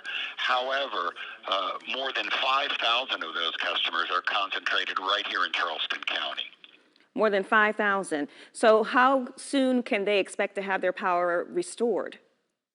Well, crews are out now. We are responding. We have been responding throughout the night. We'll continue to respond throughout the day-to-day and throughout this weather event as long as it's safe to do so. Those numbers are going to be dynamic as we see those numbers come up. Crews are responding, and those numbers are going to go down. That's something we should expect throughout the day-to-day as this weather moves throughout the area in bands. So we do ask our customers to be patient with us. Crews are out working actively now. We're staging crews to the coastal areas where we appear to be seeing more significant impacts, at least now. We'll continue to move those crews across our service territory as needed as those outage numbers change throughout the day. And Paul, have your crews seen a lot of debris, a lot of flooding? What have they been greeted with when they've been out and about? Particularly what we're seeing is this is mostly the result of strong winds, strong gusty winds, trees and tree limbs coming in contact with overhead lines, in some cases bringing down those lines. So that's primarily what we're dealing with now. We'll continue to monitor and respond as needed, whatever the situation may be, as those outages continue to occur. Paul, as we have been monitoring the outage maps all morning long, we've noticed that you have been able to make quick work at it. They've been able to restore power to some areas rather quickly. We have a very experienced and professional power restoration team here in South Carolina. These are the employees who answer that call day or night, around the clock, every day of the year, and certainly particularly in severe weather events like this, oftentimes leaving their families in the dark to go out and take care of our customers and get those lights back on. So they will continue to work, and they'll do that work around the clock until every last customer is restored. Well, Paul, we certainly appreciate you. We appreciate the linemen for working hard, especially in these conditions. So we thank you so much for checking in with us, and we'll continue to check with you, throughout the morning. Thanks so much, Paul. Thank you both. And already Hurricane Ian is bringing flooding already to the Lowcountry. We've actually learned that there has been a lot of flooding and road closures in the Somerville area. That's right. News 2's Raymond Owens is in that area right now. Well, I'm here in the Creekside Mobile Home Park just off of Bacon's Bridge Road, and you can see here a number of the streets here in the community are flooded over right now. Just a few minutes ago, Public Works actually drove through, probably just getting an assessment of how things look out here. Currently, you can get into the neighborhood and out of the neighborhood. There are just several streets here, though, that are flooded over. I'm hearing of additional flooding there by Dorchester Road and Trolley Road. I'm going to go check that out and bring you an update on that in just a little while. In Somerville, I'm Raymond Owens. Count on 2. All right, thank you so much, Raymond. And we are going to continue our team coverage now with News 2's Riley Benson. He is live in Georgetown this morning. And Riley, you've been there all morning long. How's it shaping up right now? Yeah, good morning, Octavia, Aaron. In the last couple of minutes, we're noticing conditions here are starting to deteriorate to an extent. A wind is certainly picking up. Rain is a lot heavier at this point. I want to take you across the street again. This is the Baymont Hotel on Highway 17 in Georgetown. Now, you see these traffic lights. You can see light poles here in the distance. In the last couple of minutes, noticing that those are starting to be moved around, pushed around by the wind. The wind's certainly picking up here in Georgetown. Again, this is one of the areas where we're expecting some of the strongest impacts across the Lowcountry, as Ian is expected to make a close landfall somewhere here in North Charleston County or Georgetown County. But again, we're starting to notice a lot of these things starting to be moved around by the wind. And then if we even go further to the left here where the bay, the marina is, the visibility is just starting to decrease. You know, we can see the rain is picking up, obviously, so it's harder to see those boats that are out there, and you really can't see, where the water ends. We could see that before. Now, obviously, there is a state of emergency that's been declared for the city of Georgetown. We're expecting to hear from officials in the next hour or so, this morning at least, about how they're bracing for these impacts from Ian as it's making its way to this part of South Carolina. Again, people are asking you to stay off the road. You do see a couple cars here and there here in Georgetown County right now, but they're asking you to stay off the road. They're asking you to stay at home if you do not need to be out. But again, wind is starting to pick up here in Georgetown. Rain is starting to pick up, very steady and consistent at this point. Gusts are starting to become heavier. Again, like I mentioned, these light poles, these traffic poles, things are starting to be moved around by this wind. We're expecting that to get even worse as we go through the morning, closer to midday when Hurricane Ian is expected to make landfall somewhere along the South Carolina coastline. Of course, here in Georgetown, we're going to continue bringing you the latest conditions as our crews are up and down the Lowcountry. And as things progress this morning, we'll be right here with you, bringing you the latest conditions and telling you more as we learn and see it. Now reporting live in Georgetown, Riley Benson, count on 2. All right, once again, here in the Storm Team 2 Forecast Center, our brand new Forecast Center. We've got all 4 meteorologists on hand here. Grace is here, Olivia's here, I'm here, and Josh is here as well. And again, you can see this is what we're looking at, Josh Marthers. That's the area, what we would call the eye wall. It's kind of a different kind of a hurricane, not the classic, but it's a hybrid, but still it's producing the gusty winds and the heavy rain. So it may not look like a typical hurricane, but it's acting like a typical hurricane. And again, this eye wall, if you will, is moving on shore right there in Bulls Bay, and it's wrapping around. It'll be moving into the Charleston area very soon, Josh. Yeah, this is when the weather is really going to start to go downhill quickly here. We've even had a couple of lightning strikes along this as it's moving on shore. You'll also notice that big gap that we had between the initial rain band and now the second one is filling in. What's happening here is what we call a deformation zone in meteorology. Easiest way to think about this is if you go back to what I was talking about earlier this morning, how air likes to pile up along our coast. When air piles up, essentially enough of it gets together and then it starts rising, and it rises rapidly. That causes all of that rain to fill in, and then it becomes quite heavy on the backside of the storm. This happens a lot in winter storms. Think about our snowstorm that we had a few years ago. All of that heavy snow was from the same kind of process that's going on right now. So let's show you what's going on. We're going to take you on a radar tour. First things first, flash flood warning now in place for the Charleston Metro as this band of very heavy rain and gusty winds will be moving onshore. The weather is going to go downhill very, very quickly here over the next few minutes as we head between now and 10 o'clock across the Charleston Metro. You're really going to notice the difference here on the Isle of Palms. I'm going to be interested to talk to Katie Augustine here shortly to see how things are going out there, because the weather is really nasty out there now on the Isle of Palms with this. And this extends up into Georgetown County too, where a flood advisory is in place from Georgetown up toward Pawleys Island, Murrells Inlet, Litchfield Beach, and that goes all the way up into Horry County along the Kings Highway corridor. As we put the radar in motion, you can see those rain bands spiraling in off of the ocean and then that gap filling in back here inland. It was a pretty decent one earlier. Now it looks like this is going to be completely filled in probably within the next 15 minutes or so. Pretty decent rain band lining up headed toward I-95 as well for you at Harleyville and Walterboro, and then that extends down past Edisto Beach. We're also watching this band as it is going to be moving down the Charleston County coast, and you'll also notice here out toward Wadmalaw and Johns, this is filling in.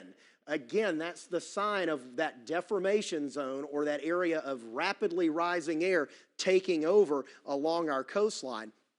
And Vipercast is showing that. Let's show that to you right now. As we move through the mid-morning hours, you can see this is right on schedule. And look at how much of this develops here as the core of Ian approaches the coast. Looks like this is going to go onshore somewhere between Charleston Harbor and Georgetown now, based off of what we see. And what happens a lot of times with the centers of tropical systems when they interact with a coastline that is notorious for lots of convergence, the center of that storm goes to the convergence. So that's why we think it may come on shore pretty quickly, maybe here within the next couple of hours as it tries to pull itself toward land and make landfall somewhere between Charleston Harbor and up toward Georgetown County is what we're looking at right now. Most likely, I would say it's going to be in northern Charleston County or southern Georgetown County based off of what we're seeing in the latest guidance this morning. We'll be back with another update coming up in just a few. Megan, good morning. Thank you so much for keeping us updated over in the Weather Center. Right now, here's a live look at our traffic maps. Things are not looking good. Almost every single cone that you see here is a road closure throughout the Charleston metro area. That should be a visual in itself that tells you you should stay home, do not get out on the roadways. Now, I'm going to go ahead and highlight some of the closures that we have right now, some of the worst areas we're seeing downtown. This entire square here from Calhoun Street all the way down Rutledge and over to Lockwood, City of Charleston has put that on a warning. So as we start to see the floodwater increase, I expect road closures all throughout this area. And if we take things just north of that, we have some pretty bad flooding happening on Ashley Avenue. I'll keep you updated with even more road closures as they worsen. But here's Olivia Lawrence over in our Weather Center. Good morning, Olivia. Good morning, Megan. Right now we are checking in at our social media pages. You can see right here from the News 2 studios, we are starting to see storm-like conditions at this time, feeling relatively gusty winds. We are also checking in all throughout the Lowcountry, Megan mentioning those road closures. We are also seeing that the Charleston International Airport airfield has been closed until 6 a.m. tomorrow because of these tropical storm and possibly hurricane force winds that we are expecting to feel in the next couple of minutes. We are also seeing this video from Shay Gibson, one of our good friends here at Storm Team 2, that the Charleston Harbor has a lot of white caps at this time. You can see with a bit of a closer view of those double diamonds in the background, we have a lot of very strong rain, winds, and high tide coming in just the next hour or two. We are right now seeing the potential for flooding conditions, but that's about 2 hours out from that high tide that we expect to come in just before noon, when the strongest part of this storm is going to be in our area. So as Megan mentioned, it's time to stay indoors. If you have friends or family that are out on the roadways right now, they either need to get somewhere safe or they need to pull over in the next couple of minutes because we are going to quickly start to lose visibility as well as traction on those roadways.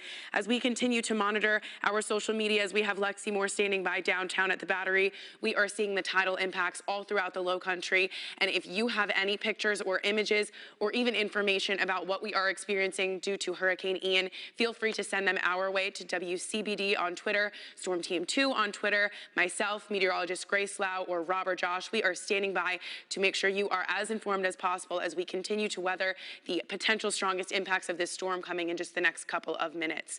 I'll have another check of our social media in just the next couple of minutes as well. All right, thank you so much, Olivia. I'm taking a look live now at our sky cams this morning. This is from Edisto Beach there. You see there, the waters are looking rough. White caps there on the waves this morning in Edisto Beach. And you can see how much of the sand you can see really far back on the tide. Still, high tide is not till about noon today, so awaiting those impacts there. Beach erosion, definitely a concern over on Edisto Beach, and you can see they're definitely starting to feel the impacts with rough waters, white caps. We've seen a lot of rough waters this morning as we've taken a tour of the beaches throughout this morning. We have Katie Augustine over on the Isle of Palms. We've seen the conditions there start to get worse. So we're just checking in on our cameras this morning and also our radar. As we can see that Hurricane Ian is starting to make its approach toward the Lowcountry and make landfall later today. And now we're looking at the Isle of Palms. Wow, conditions have just changed so drastically there all morning long. And you can see there, it's dark clouds there hovering over IOP, white caps there on the water, rushing in there. So conditions have definitely deteriorated there on IOP. And we have News 2's Katie Augustine there, like I said just 1 second ago. And we want to check back in with her to see what she's seeing. She's right there near the windjammer. She's been seeing the beach conditions all morning long. Katie, what is it looking like for you? Well, Aaron, the biggest change that we're seeing right now, other than more rain, we're starting to see a lot of lightning as well as hearing some of that thunder. That's something that we haven't been really experiencing all day yet, which really just shows you how much conditions are worsening here on the Isle of Palms. I'll take a step out because I know that's what you want to see. I mean, look at those waves. Look at that surf. We're still rapidly losing quite a bit of beach every minute. That tide is just coming higher and higher, and as Storm Team 2 has been saying all morning, we've still got a couple hours until that high tide. So this is something that people really need to be keeping their eyes on, keeping at home safe. We saw a lot of people actually out earlier today kind of looking around, taking videos. It definitely is something that you don't see every day, but this is a storm that needs to be taken seriously. So make sure that you're staying home and staying safe. And earlier today, we spoke to a few people. They were able to do interviews with us, so let's hear from one of them right now. Make sure we had the vehicle to where it was up on high ground because the surge is going to come in at the same time the high tide's coming in. So that's, a bad thing for some of the people around here because it's going to hit at high tide. So there is going to be some water come in, and just, make sure you got your vehicles up on high ground. That's definitely important, and any maybe outdoor furniture that you haven't brought inside yet, go ahead and do that. It's not great out here right now, but it's better than not having done that to begin with. So I would recommend going and doing any final preparations that you need to do. Make sure to stay with News 2. We're all across the Lowcountry keeping you updated on conditions. Things here at the Isle of Palms getting a lot worse. You can see that rain starting to kind of go slanted. So we will be out here checking in, but I'll throw it back to you in the studio for now. The Lowcountry. We've seen Edisto Beach a little while ago. We just saw IOP. Now we're heading to Folly Beach this morning. That's right, and we've just gotten an update that they have lost power there on Folly Beach. That's where News 2's Kevon Dupree is this morning. Aaron Octavia, the rain has picked back up here at Folly Beach, but the wind, the overbearing wind from Ian, continues to be the story here at Folly Beach. I'm going to step out of the way to give you a better look at what we're witnessing here. We're here at the Tides Hotel, and from behind the hotel, you can see how rough the water is. Lots of white caps and breaking waves. The hotel currently has all of its entryways except the main entrance blocked off with sandbags. Now, when we were in the hotel just a short while ago, they lost power for a brief moment, but they tell me their staff had an emergency management meeting yesterday to prepare for situations like this, and they also want to still be able to accommodate their guests through the storm. As you can hear and see, the wind is really starting to pick back up as well as the rain. Out here in front of the hotel, as you can see, the trees and street signs are certainly having a tough time with the strong winds, and the streets are still clear of cars, which is a good thing, but we have seen some pedestrians out walking, and officials here on Folly Beach are warning against that, and they're encouraging everyone to stay inside if possible. And as always, we will continue to bring the latest from right here on Folly Beach. Reporting live from Folly Beach, I'm Kevon Dupree. Count on 2. Kevon, wind certainly picking up there on Folly Beach this morning. Yeah, and like we said, we've learned that there's power outages there. We've also learned that there's about 5,000 people without power in Charleston County right now. So we are keeping updated with power outages in the area. Stay with us, and we're just having a power bump here in the News 2 studio. There you have it. Stay with us. We're coming right back. You're watching a special edition of News 2 Today.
It is 10 o'clock, and we're continuing coverage. We just took a power hit here. Sorry, we had to leave you for a second. Everything's back up and running again, and now we're ready to go with continuing coverage of Hurricane Ian. A nasty band of rain is getting ready to move into the Charleston metro right now. Already on the Isle of Palms and Sullivan's Island, visibilities are near zero now.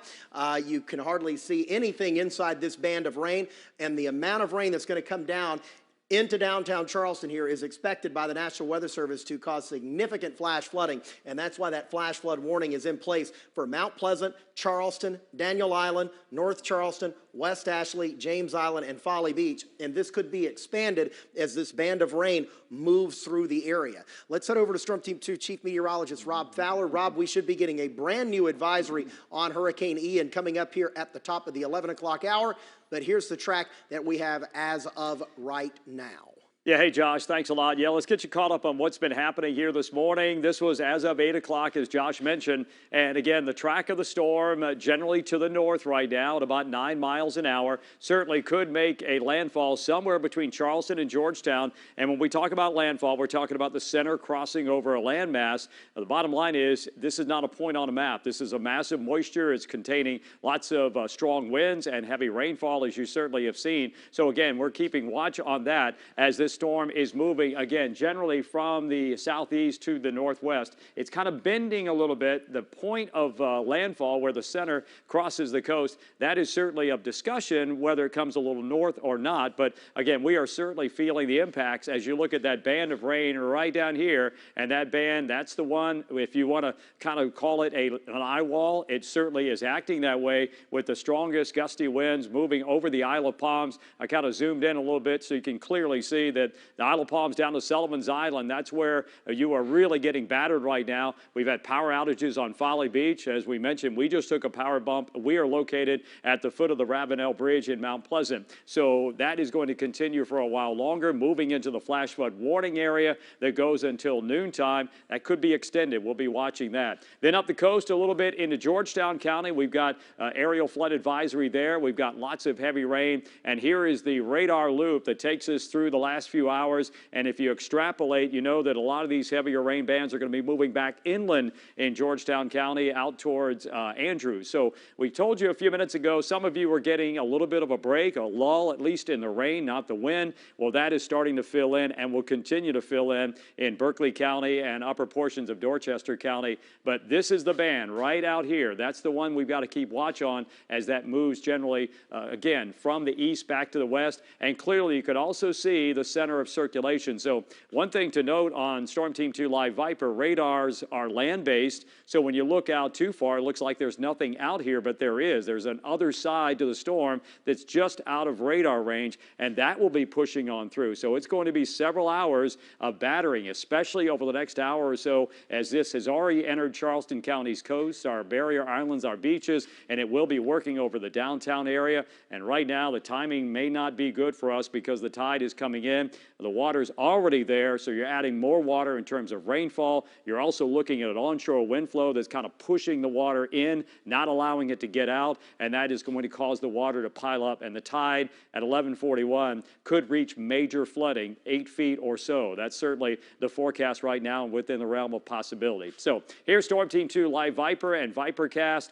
Vipercast showing that eye wall, if you will, moving on shore through the noontime hour. It seems to be timing about right. Then it moves on inland as we go into the afternoon. A lot of you are probably already wondering, okay, we need to catch your breath. When will this be out of the area? It's probably going to be later this afternoon into the evening before the center has made landfall and moved off to the north and west and taking at least the rain with it. The winds are still going to be elevated. Takes a while for these to wind down, so it's going to be breezy well into the afternoon and probably even into the early part of the weekend. All right, let's head back over to Octavia and Aaron. Josh and I are here. Grace is here. Olivia, all of Storm Team 2 monitoring this storm, keeping you updated. Well, surprise, Rob.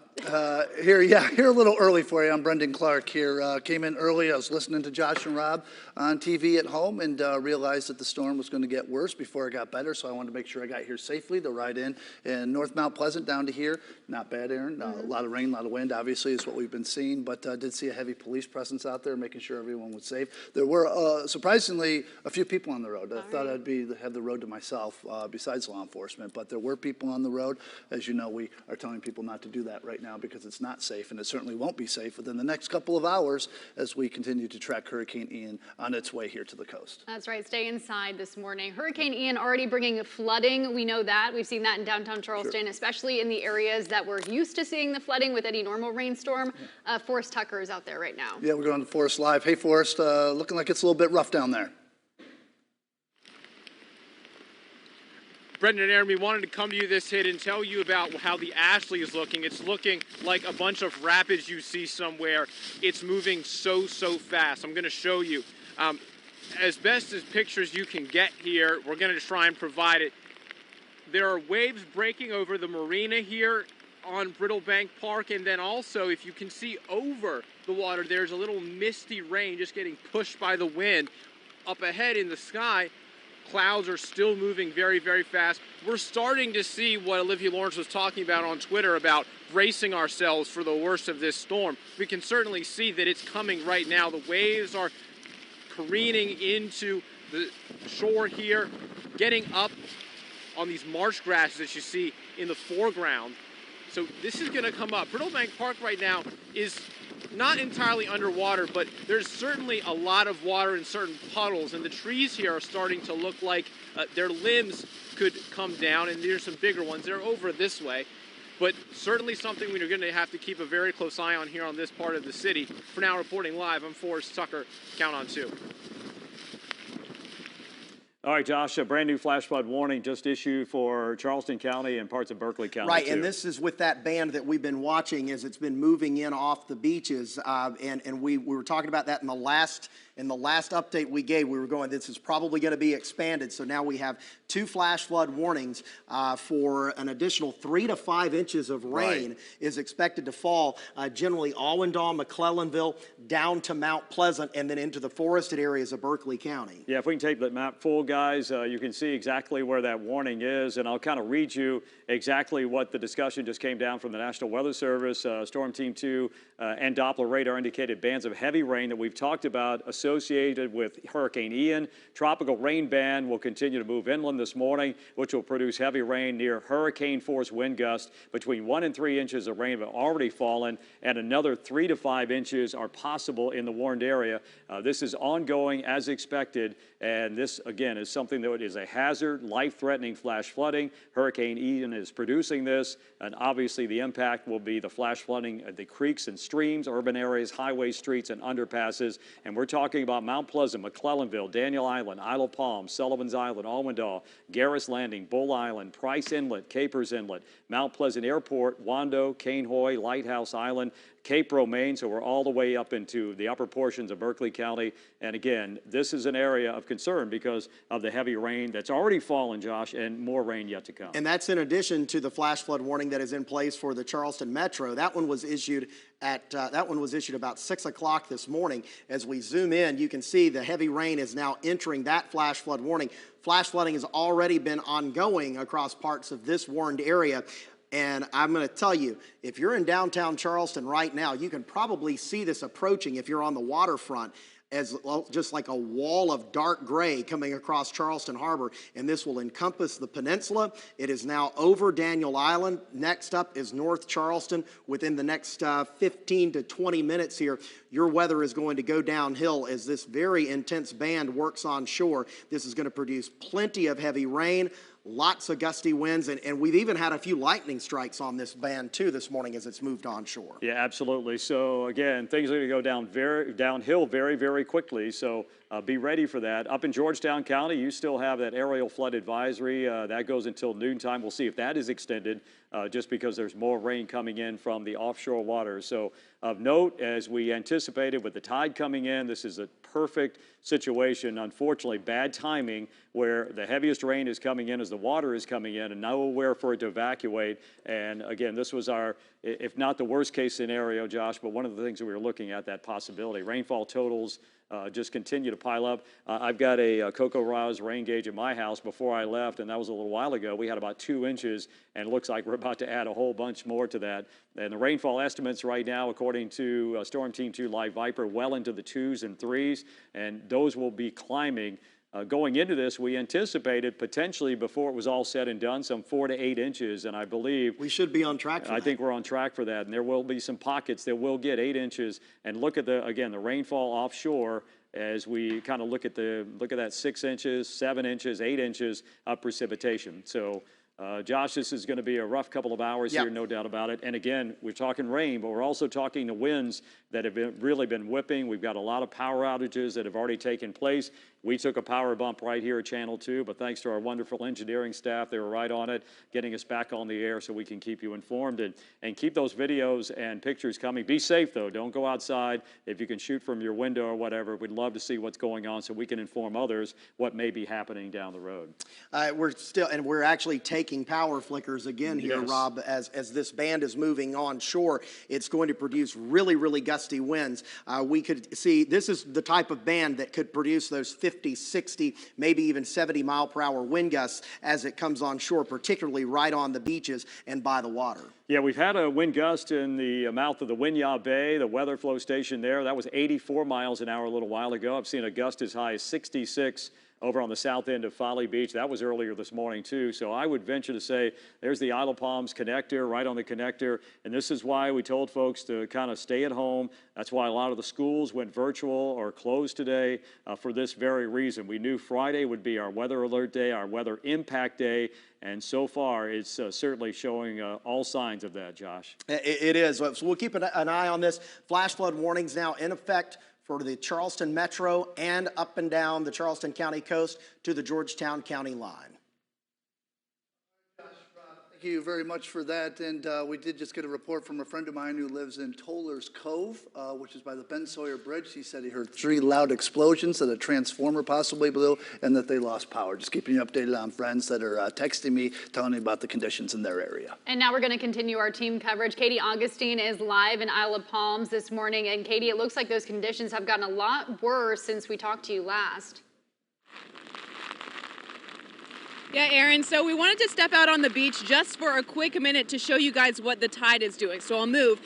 It's already started coming up significantly, even since we got out here probably 3 or 4 minutes ago. You can see how high it is, and we've still got a couple hours until high tide. So you can see the visibility has decreased quite a bit. You can really barely see a little bit past the waves. You can see the pier down to our left here, but you can't see much past it. And you can also see a few of the houses, but visibility decreasing as we speak. So we just wanted to show you conditions out here a little bit closer to the beach itself. A lot of spray, a lot of whitecaps, breaking waves. Things are getting pretty serious out here. We don't see anybody else walking around, which is great. Most people have gone inside to take shelter as this storm approaches. I was going to see if we could try to get a tide to come up here, but it looks like it's holding back for a second. But that doesn't mean it's going to stay like that. It has been coming up quite high, pretty close to the dunes, probably within about 10 feet. So things are happening quite a bit, and as that high tide continues to rise, we will continue to see even worsening impacts from Hurricane Ian as it approaches the South Carolina coast. Now we're going to go back inside. We have some shelter, but we just wanted to give you a quick rundown of what was happening here on the beach, and I'll toss it back to you guys in studio. All right, thank you so much, Katie. And right now I am on the phone with the mayor of Ondaw. We have Miriam Green, and thank you so much for joining us, Mayor Green. How are things looking in Ondaw right now? Not too good. We have some heavy wind, and the rain is just pouring down, and I hear the whistling of the wind. So right now, not too good, but fortunately we have electricity. That is good news. I also have Brendan Clark here with me this morning. And have conditions gotten worse for you as the morning has progressed? Yes, it has. Yeah, Marion, I don't know how long you've been in that area, but 33 years ago, Hugo did a lot of damage up there in Ondaw, McClownville. Have you seen anything like this in the recent years? No, not like this. I just told Octavia Mitchell, I just told her that this reminds me of when Hugo first started. I was at Berkeley Electric waiting for the storm to come in, and the sound and the whistling of the wind reminded me of that. But it's some strong wind, and the rain is just pouring down. Yes. And Mayor Green, as the mayor of Onondaga, what are your biggest concerns for the residents there? I'm concerned right now is the water. If the lights go out, our generator is not in place. So that's my biggest concern right now. But Charleston County is trying to help us, to assist us with that. Yes. All right, thank you so much for talking with us this morning. We really appreciate your time. And thank you all. You all always are concerned about Owendahl, so thank you. All right, stay safe.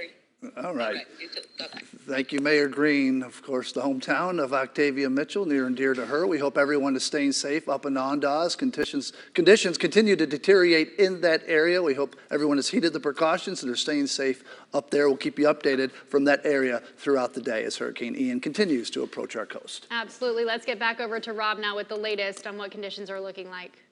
Well, I was just looking at what the mayor was talking about in Owendahl, hoping to kind of get a question in just because I know they've been through so much there during Hurricane Hugo and kind of get a feel for what they just went through. Is that one band that came through, Josh, right along 17 on the other side of 17 there. Here's a live look at Storm Team 2 Live Viper. And then, again, what is yet to come.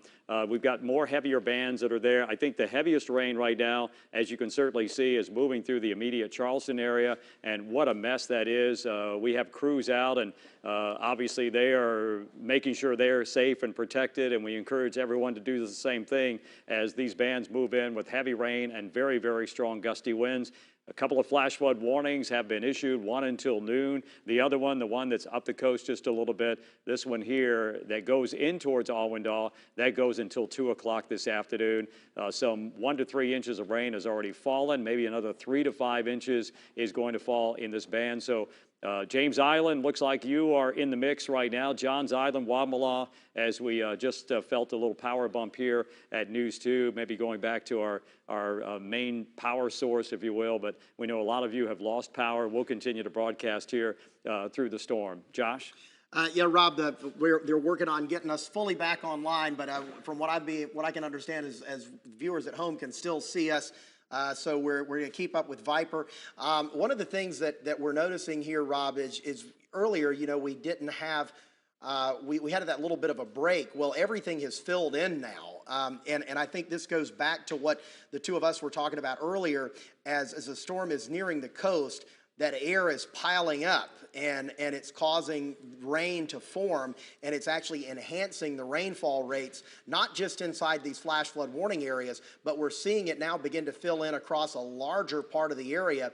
And that means that we may see continued expansion of these flash flood warnings and flash flood advisories. Look at that, 6.2 inches per hour is coming down right now out on the tip of James Island, and it looks like that same thing out on Sullivan's Island, right, Rob? Yeah, about 7 inches per hour. And of course, that doesn't mean you're going to get 7 inches, but if it rained the same rate for an hour, this is how much you would get. This is Storm Team 2 Live Viper, and this is a different product where we can see how hard the rain is. This is tropical rains, and this comes fast and furious, and that's exactly what's going on. So that's a look at some of our, let's see some other areas that are also experiencing, and again, there's some rainfall rates offshore that are even higher than what we've got onshore right now, and that has yet to move on through. So this heavy rain is going to continue, Isle of Palms, all the way down towards Folly Beach and James Island, and that will be moving inland towards Johns Island, Josh, and even points west over towards Wamala as well. One of the things, too, that you'll notice here is that the radar has really, if we just zoom out a little bit, at how much more active it has become just in the past 20 to 25 minutes. I mean, even looking up here toward Williamsburg County, right. Heavier rain filling in. Look at the heavier rain that is now beginning to fill in across interior portions of Georgetown County. In fact, it looks like we just got a new flood advisory up here in Georgetown County. Yeah, it looks like that connects the county lines right there. There it is. That goes through 115. So pretty much all of coastal Georgetown County now under a flood advisory, and then flood warnings are in place for most of Charleston County. And I would suspect as this band of rain moves onshore and continues to pivot inland, we may see that expanded, that flash flood warning expanded farther south through the rest of Charleston County. We'll have to wait and see. Yeah, I would say Kiowa and Seabrook, we're giving you the heads up right now, all the way down towards Edisto Beach and Edisto Island. Clearly, you can see the motion where this band is coming onshore and where it's potentially going to move. And it is moving generally from the northeast to the southwest in a rotation, a spinning, if you will. And this is very classic of a landfalling hurricane. You've got the eye wall. In this case, it doesn't really appear to be a classic hurricane just because you normally wouldn't have temperatures in the low 60s. We had a wind gust earlier here at Channel 2 of 44 miles an hour, and we're getting a report, Olivia, that was at Folly Beach, the weather flow, in the harbor, okay, in the harbor, 69 mile per hour wind gusts. So, and that was with that band? That was with that band as it came on through. So thanks to our good buddy Shay Gibson and WeatherFlow, they've got sensors all over the area that they allow us to see and use and at least give folks a heads up as to what might be coming. And I think that as that band moves down the coast, we're probably going to start to see more reports. Remember, there's less friction by the beaches, so the wind doesn't have as much to break it up, and that's why we've always thought since the early in the week that the worst of the wind was going to be right there on the coast because it's closer to the storm, obviously, and also you have less things to break up the wind gusts as they move toward the shoreline. So Folly Beach, heads up right now. It's getting really nasty there.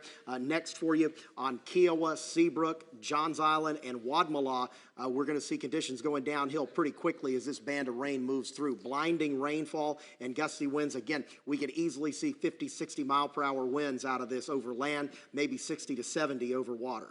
Yeah, and also interesting to note, Monk's Corner, looks like we've got another pretty heavy band headed your way, right along 17A, heading towards 52. So from Monk's Corner, Goose Creek, Strawberry, eventually that's going to wrap into Somerville. This is the band we're looking at right here, so be on the lookout for that. And then over in Colleton County, we have another area that is moving on through. What's interesting is you get these bands, if you will, right here, that, again, that one right there, generally to the north and east of Walterboro, that extends all the way into upper Dorchester County, basically paralleling 95, that's moving inland. So while some of you may be getting light rain back away from the coast, there are pockets of torrential rains that will come on through. And with those, I would no doubt predict very, very strong winds, at least tropical storm force wind gust in these bands that are moving inland. So it's a coastal situation, it's an inland situation as well. Yeah, this is what we talked about, 40 to 60 mile per hour max wind gusts inland, 60 to 80 along the coast and northeast of where the center goes onshore.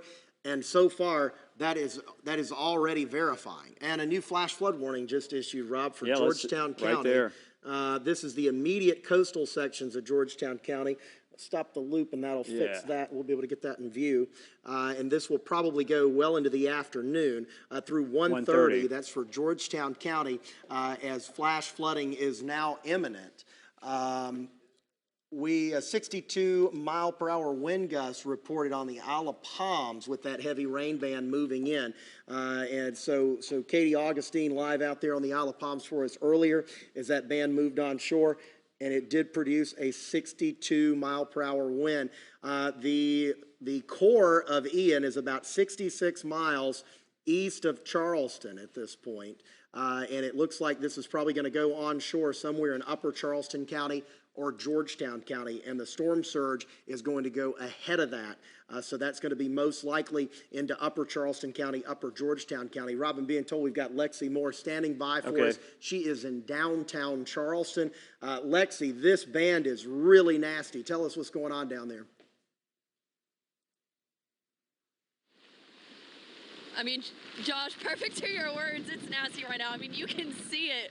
It's insane. I mean, I'm not kidding. In the last, 20 minutes, it's just gotten worse and worse and worse. But we are going into some safe conditions after this. But I want to show you the very rough, high winds. You can see it out in the water. You can't even see past in the distance. You can only see a few yards back. But that storm surge is slowly making its way in right now. Those people that you saw are walking earlier today, they're all inside, but the conditions here are definitely intensifying as the hours go on, as we're waiting for the storm surge to come up with the high tides later this morning into the early afternoon hours. But you can see, I mean, no clouds sky, just heavy rain pounding down right now. I mean, I'm holding on to everything I can right now, but I am safe. We're going to a safe place after this, but we just wanted to show you the conditions to show you that it is, you know, stay inside. It's important to stay inside after this. So we'll say bye to guys in the studio. Yeah, Lexi, we appreciate that. Definitely stay safe. Do what you need to do to get out of those conditions and make sure you and your crew are safe as we continue to look live. This is the situation down at the Charleston Battery. You can see, as Josh and Rob and everyone have been saying, the conditions are deteriorating. And what Rob also added was that this was, and Josh said, this is an inland situation as well. I know Jim Woods, a friend in Somerville, says the winds are certainly picking up there in Somerville, the area there. And one thing he brought up, Aaron, and this is something that you know from your coverage of Hurricane Michael down in the panhandle of Florida, is that he says he doesn't remember a storm where the temperature was this cool. We're used to, you know, right when a hurricane hits, it's hot and humid and tropical and nasty. And I know Michael hit, what, in October there in the Panhandle? And here we are at the beginning of October, the end of September, and we have cool weather out there. We're talking about things in the 60s. It's not something we are used to, but that is the situation that we are in right now. Right, definitely something different. And Josh and Rob, you were saying it almost has the elements of a winter-like storm. Yeah, it's kind of a hybrid look to it almost, which is typical once these storms start to get to our latitude this time of year. They begin to open up a little bit and change their characteristics. Yeah, absolutely. You know, when you look at the wind field, and yes, inland, we're certainly concerned about you too, but as these storms move in, basically they don't encounter any friction over the water, but then when they do, the wind field kind of spreads out. I had a chance to fly into Hurricane Sandy almost 10 years ago, and that was the big story with Hurricane Sandy, is the wind field was so expansive. It was 1,000 miles out because the winds just spread out once the friction, it just caused the air to kind of move out. And that's what we're seeing right now. We're seeing, yes, the core of the storm, what we would call the eye wall, if you will, but expanding that tropical storm force wind gust, hard to believe, about 400 miles from the center of this. And you said the center is about 60 miles off of our coast. So, and the hurricane force winds are about 60 miles on the northwest side. So they're not that far off the coast. So I wouldn't be surprised, Josh, if we got a report somewhere, another report. We've already had a report in Winyah Bay of an 84-mile-per-hour wind gust. Wouldn't be surprised if we saw another wind gust at least 74. And this is the kind of band that can do it, that's moving through here. This is, the rainfall in that is intense enough to grab those upper-level winds and mix them down to the surface. The other thing, too, that we've got to talk about with this, Rob, is there could be a secondary wind event on the back side of this. That's right. That we've been talking about with the folks over at the National Weather Service, which is why they expanded that tropical storm warning so far south and west, is that as Ian's core moves inland, it will start to break up even more and open, and drier air will rush in on the backside. And as that happens, that causes additional mixing. We saw that with Dorian. That's right. That extended wind event behind Dorian was driven by dry air rushing in on the backside and mixing those winds down to the surface. And again, we're kind of highlighting this band right here, moving through Folly Beach right now. We did some analysis with Storm Team 2 Live Viper. We're talking about rainfall rates 6 or 7 inches per hour, so it is coming down. It is blinding rain in addition to the winds, and that's going to be heading down the coast. So Kiowa, Seabrook, all the way down towards Edisto Beach, Hollywood, Ravenel, you're going to be in the mix here very soon. You also see that area that's out towards Walterboro right out here. That is certainly a band of very, very heavy rainfall. And then up into Berkeley County, looks like half the heaviest rain is in the forest right now, but that'll be moving over really right along 17A and then down 52, and eventually could reach Somerville and Ridgeville and St. George. Yeah, you know, Rob, we were talking earlier. I've got some friends that live down on Folly Beach, and they were telling us that the wind direction there has now moved from, it's now coming off the marsh, not coming off the ocean. So that lets us know that the center of the storm is now getting to a latitude to where we now think it will go in north of Charleston Harbor. It would be very difficult to get that to hook in directly to Charleston Harbor now, and it goes along with our idea earlier that this is probably going to land somewhere Allendale, McClellanville, Georgetown, maybe as far north as Murrells Inlet, based off of what we see right now. And again, you see this area where my cursor is, that's generally where we think the center of circulation is. But this is a situation, Josh, going into this, we talked about whether it made landfall here or there, it really didn't matter. The impacts were going to be the same. And here we are, maybe not being the actual point of landfall, at least in the immediate Charleston area, but points to the north. But yet it's the Charleston area, the immediate Charleston area, area that is getting the worst weather at this particular time. Yeah, and you can see too, one more time, just to point out the expansion of the shield of rain and how the rain rates are starting to increase in this area. Right. What's happening here is a large area of rising air is developing. What's that? We just had a what's that, Grace? 73 mile per hour gust. Grace is saying that she's hearing reports that a good part of downtown is without power. Okay. And what we had restored earlier, Rob, I'm looking at our outage map. Guys up in the control room, if you'd like, you can take Weather Source 2, that's Links 2. That will give you a live display real time of power outages across the area. And that's 5,000 in Charleston County is what's being reported, and 5,000 being reported in Berkeley County as well. It's now up to 10,000 in Charleston County. The map will update here shortly. It usually takes about 2 to 3 minutes. We get a data refresh on that. And this makes sense. This lines up with this intense band of rain, and the wind is going to be picking up here. And remember, we've got the wind on the front side of the storm, but the backlash wind event, some of the guidance is actually saying that could be worse. Yes, and we just had a wind gust of 73 miles an hour south Folly Beach from Shea Gibson, the weather flow there. So the power outage is certainly not surprising at all. That's something that, again, we've got to keep watch on. 6,700 without power in Charleston County, 2,500 in Dorchester.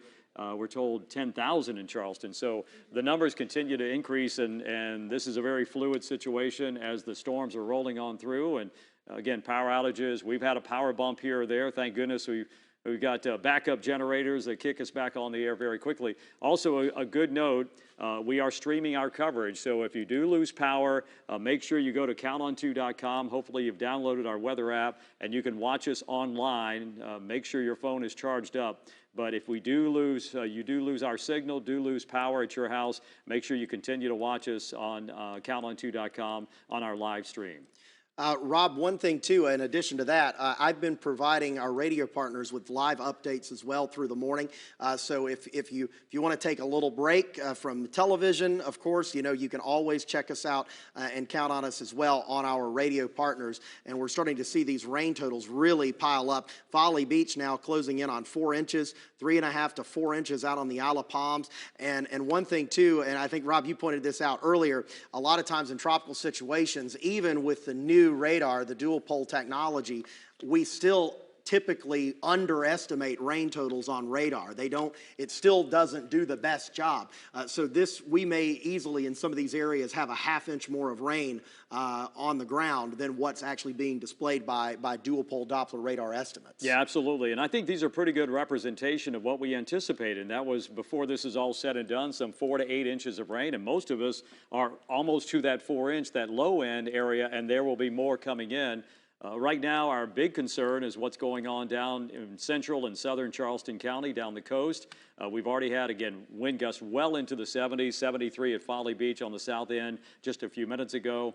We do have flash flood warnings. That's the flashing polygons that are going on. A flash flood warning basically means it's imminent and it's occurring. And we want everybody to stay safe. This is why the officials made the decision to close offices and the school system decided to close schools or go virtual. So a good call by all our town officials as we saw this coming. And we knew the impacts would be great, and that's exactly what's happened.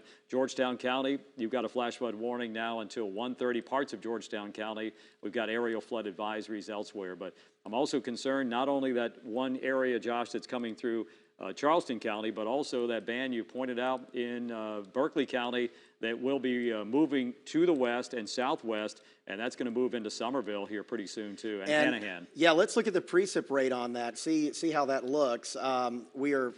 We're looking at, it's not as heavy as what's going on down by the coast, but again, with tropical rain, sometimes radar doesn't do that good of a job. 1 to 2 inches per hour is being estimated. That could be easily, in a lot of cases, 2 to 3 as more realistic. And with already somewhat saturated grounds and the tropical nature of this and the rate of it, we could see at least flood advisories issued here shortly for parts of Berkeley County and possibly even down to Dorchester County, because this area of rain is starting to expand. And we can put that in motion just over the last hour. You'll be able to see. I'm going to take the warnings off because when you put it in motion, sometimes that can be a bit distracting.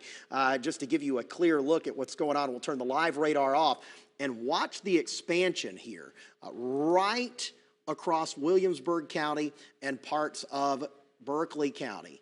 This little area right in there, that's our little deformation zone that we were talking about, that area of rapidly rising air. And you can even see signs of that back here as we get farther closer to I-95.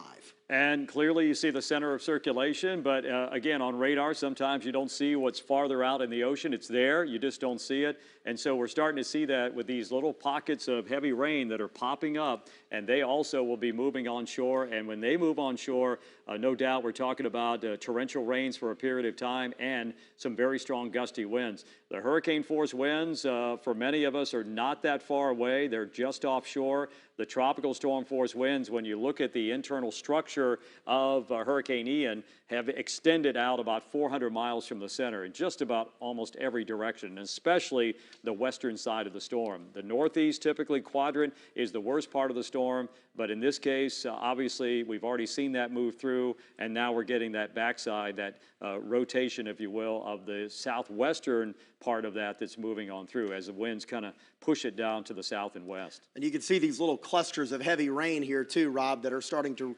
redevelop, and those are going to be moving onshore. And I tell you, the storm surge threat really has my attention in Georgetown County. Rob and I have been talking about this all morning, that as the center of the storm makes its closest approach to Charleston County now, it looks like it will likely not come in over the metro. This is probably going to go into northern Charleston County as a landfall, or Georgetown County, and if we get significant storm surge, that's where it's going to be. Absolutely. I think we'll head back over to Aaron and Brendan. We're actually going to Georgetown now. Yes, we are. I think we're heading to Riley Benson, who is live in Georgetown. Riley, good morning.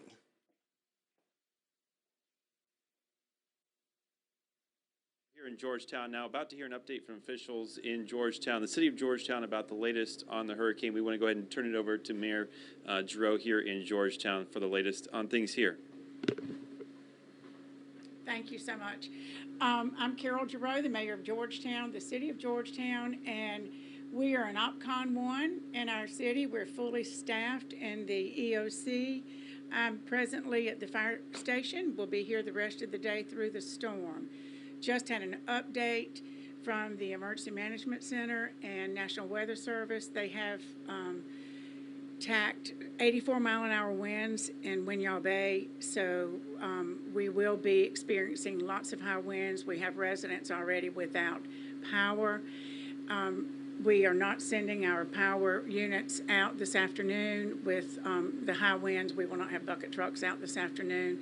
So we hope that everybody will stay safe and stay inside. We have great support from our governor. We've been in contact with the governor, McMaster. He has offered all the help that they can give us, and the Department of Transportation, Christy Hall's office is called. They have SCDOT on standby, ready to come and help us with debris pickup, and Representative Hewitt has reached out to us this morning as well.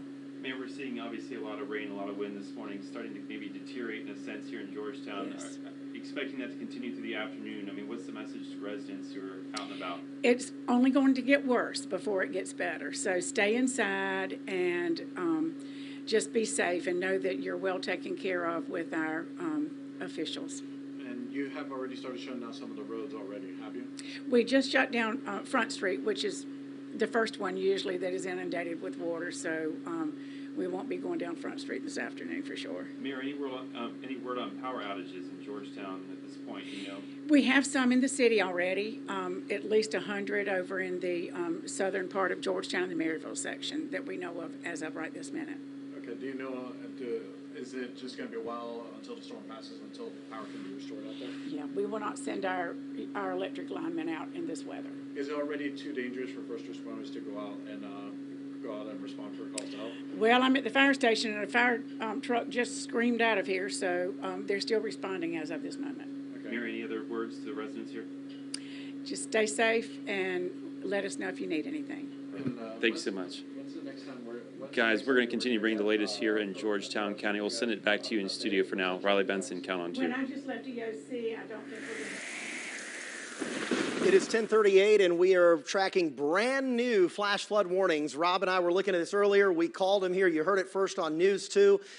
We have flash flood warnings now in place for the Somerville area, over toward Goose Creek and Hanahan and the rest of North Charleston. This has also been expanded down to include the rest of Charleston County. So all of the Charleston Metro now is under a flash flood warning. We may see flash flood warnings expanded as well up into Upper Berkeley County. We have flash flood warnings up for Georgetown County as well, as the center of Hurricane Ian is now in full view of Storm Team 2's Viper radar here locally in the Lowcountry, with this huge, nasty rain band that is set up just inland from the coast and then lashing the beaches. We've had some, it would not surprise me if just in the last 30, 40 minutes, we've got places that have picked up 2 or 3 inches of rain just like that out of this band, especially right along the immediate coastline with blinding rain and very, very strong gusty winds. And this is going to continue here for the next little while. We're even noticing expansion of this. And one other thing too that Rob just pointed out just a few moments ago, new development is beginning out here over the coastal waters east of Bulls Bay, east of McClellanville, near the mouth of the Santee, extending down through the Charleston coastal waters, and these will be sliding on shore, moving in, spiraling in off the ocean around the circulation of Hurricane Ian as it approaches landfall. We do think landfall is going to occur within the next couple of hours. Based off of what we're seeing as far as radar and observation trends, this is going to go north, most likely, into Upper Charleston County or Georgetown County as the final destination. Could go as far north as maybe the Georgetown County, Horry County line, where those flash flood advisories are also in place up there. If we do see a significant storm surge, at this point it looks like that would be Georgetown County up into Horry County. And based off of the timing of the landfall, in correlation with high tide, Rob and I are very concerned about water rises on the Georgetown County coast and on the Horry County coast. In fact, this could go all the way up into Winyaw Bay, and we're going to be leaning on News 2's Riley Benson to keep us informed of what's going on up there. You can also help us out with that too. If you're in Georgetown County and you see rapid water rise, make sure that you reach out to us through our social media at News 2 and let us know, hey, this is going on, because this can happen very, very quickly. For the rest of us, the flash flood warnings are in place. That's all of Charleston County. This goes inland into parts of Dorchester and Berkeley counties, including Somerville, Hanahan, and Goose Creek. Moncks Corner, you're not in this yet, but there's a good shot that we see that flash flood warning issued. At least a flood advisory wouldn't surprise me for this area, as the rain is really starting to come down. We'll keep an eye on this and let you know how this develops through the rest of the morning. We're going to get a fresh track and a center position update from the National Hurricane Center here shortly. Should be dropping within the next 10 or 15 minutes. As soon as that comes down, Rob and I will let you know. Josh, a lot of information to digest right there, and we are looking right now live at Katie Augustine. She is on the Isle of Palms, with certainly a view there of what's happening at the Atlantic Ocean out there on the beach. That's right, Katie. Conditions getting worse by the minute as you've been out there. What are you seeing right now? Hey, Brendan and Aaron. Well, things in the last few minutes have stayed pretty steady. We're still just seeing a lot of waves, a lot of breaking waves. That high tide starting to come in, getting closer and closer to the dunes, losing a lot of beach as the minutes pass. So we'll take a step aside so you can see. I mean, look at those waves. The pier, it looks to be almost reaching the top deck of the pier, which is pretty high up. So that's pretty intense. People are advised to stay home right now. There's no need to go out. Just stay home and stay safe. That is tips from city leaders and officials, as well as South Carolina Emergency Management and most everybody else. So that's what's happening here on the Isle of Palms. Still seeing a lot of rain, just very gray, overcast, very windy, just as you would expect. And I'll go ahead and toss it back to you guys on the studio, but that's a quick update on what's happening here on the Isle of Palms. All right, and also flooding already throughout the Lowcountry. In Somerville, we've had a few road closures. Yeah, I'm looking at that right now. As a matter of fact, we're monitoring social media and things from different municipalities. Somerville Police Department, they are putting down roads to avoid right now because of flooding. They're saying Old Trolley at Dorchester, Bacon's Bridge at Creekside, Central at Wood Duck, Paradise Point at Bacon's Bridge. They're saying please stay off all the roads if possible. They say Central at Wood Duck is now passable, but again, they are saying please stay off the roads if possible. We've seen Josh, we've seen Rob, we see what they're saying about this rain that's coming in right now. Best just to stay home and be safe. Absolutely. News 2's Raymond Owens was out in Somerville, and he has a live report now. Well, I'm here at the corner of Trolley Road and then Dorchester Road right here behind me. Earlier, we understand there was flooding over the road here. That has since gone down, but I do want to point out to you, take a look up here in the sky at the clouds and how fast they are moving through this area. You can really see the speed of Ian right now. Not a lot in the way of winds or even rain here right this minute, but you can absolutely see this storm is moving into the Lowcountry as we speak. We're going to continue looking for other areas of damage or anything else that may be of interest, and we'll bring that to you as soon as we find it. At Trolley Road and Dorchester Road, I'm Raymond Owens. Count on 2. One of the parts that Raymond said right there where he was is one of the places that Somerville police say to avoid right there, Trolley Road at Dorchester, one of the many places. But then again, as we've been saying, stay off the roads if you need to stay safe out there. Better safe than sorry, as they say. Exactly, and we want to get back on over to Josh and Rob to see the latest on the radar. Guys, what is it looking like now? We're still watching a lot of flash flooding across the area. That's our main focus right now, as that heaviest rain band from Ian is now moving onshore. We're going to give you a tour of those right now. Rob, the brand new ones just issued for lower Charleston County and lower Dorchester and Berkeley counties. These go through 2 and 3 o'clock. And that's right on cue with what we talked about. I just stepped outside to look outside our studios, and I'll tell you what, we've had a wind gust here at 44 miles an hour. It looks stronger than that just from an observation point.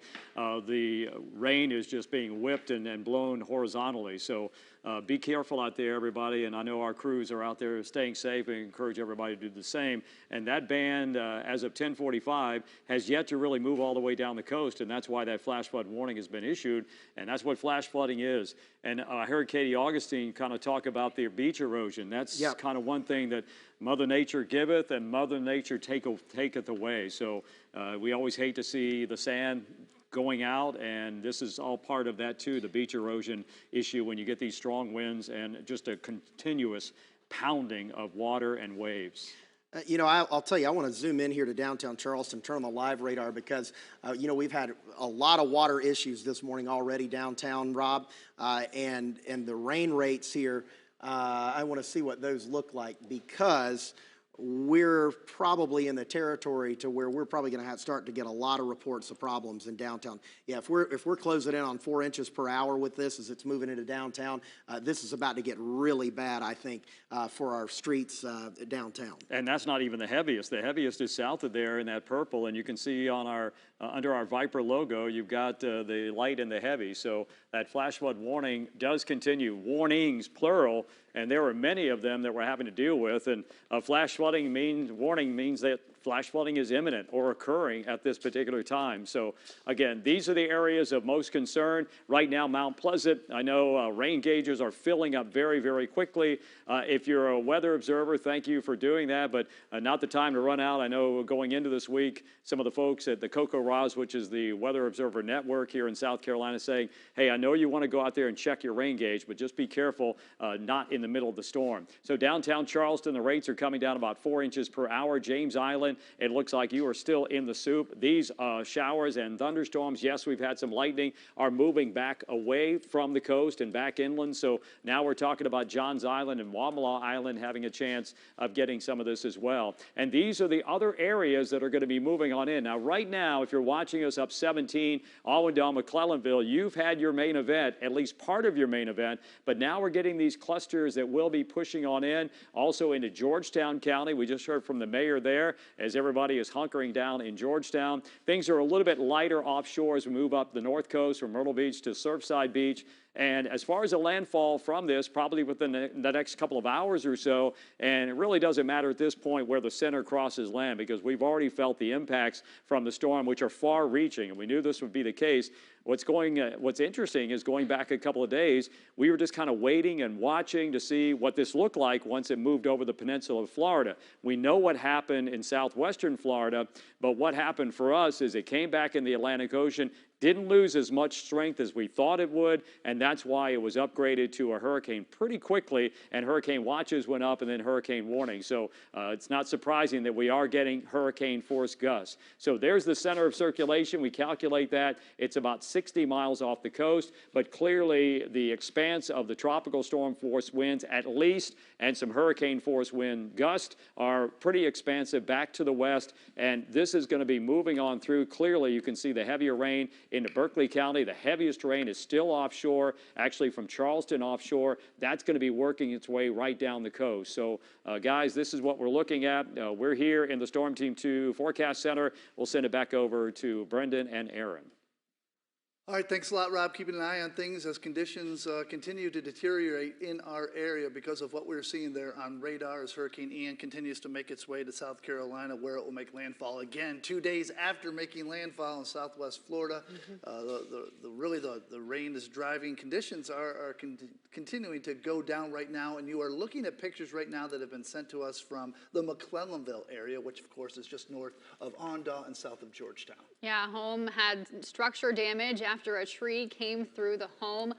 Hopefully we won't see more of these images, but unfortunately a lot of damage reports throughout the Lowcountry as we continue to see these conditions worsen throughout the morning. And we'd likely certainly see these conditions through your eyes. We of course are asking you to stay safe, remain safe, and if you need to, stay inside. But if you do get any video or any pictures, certainly send it to us. We'd certainly appreciate that because we'd like to show conditions that are happening from your area where you live as we continue to cover this storm as it is just off our coast right now. And speaking of that, we've had live coverage from reporters across the Lowcountry. We have Raymond Owens, who's been visiting the Dorchester County areas, and he's been seeing what that is looking like. We're going to go out to him now.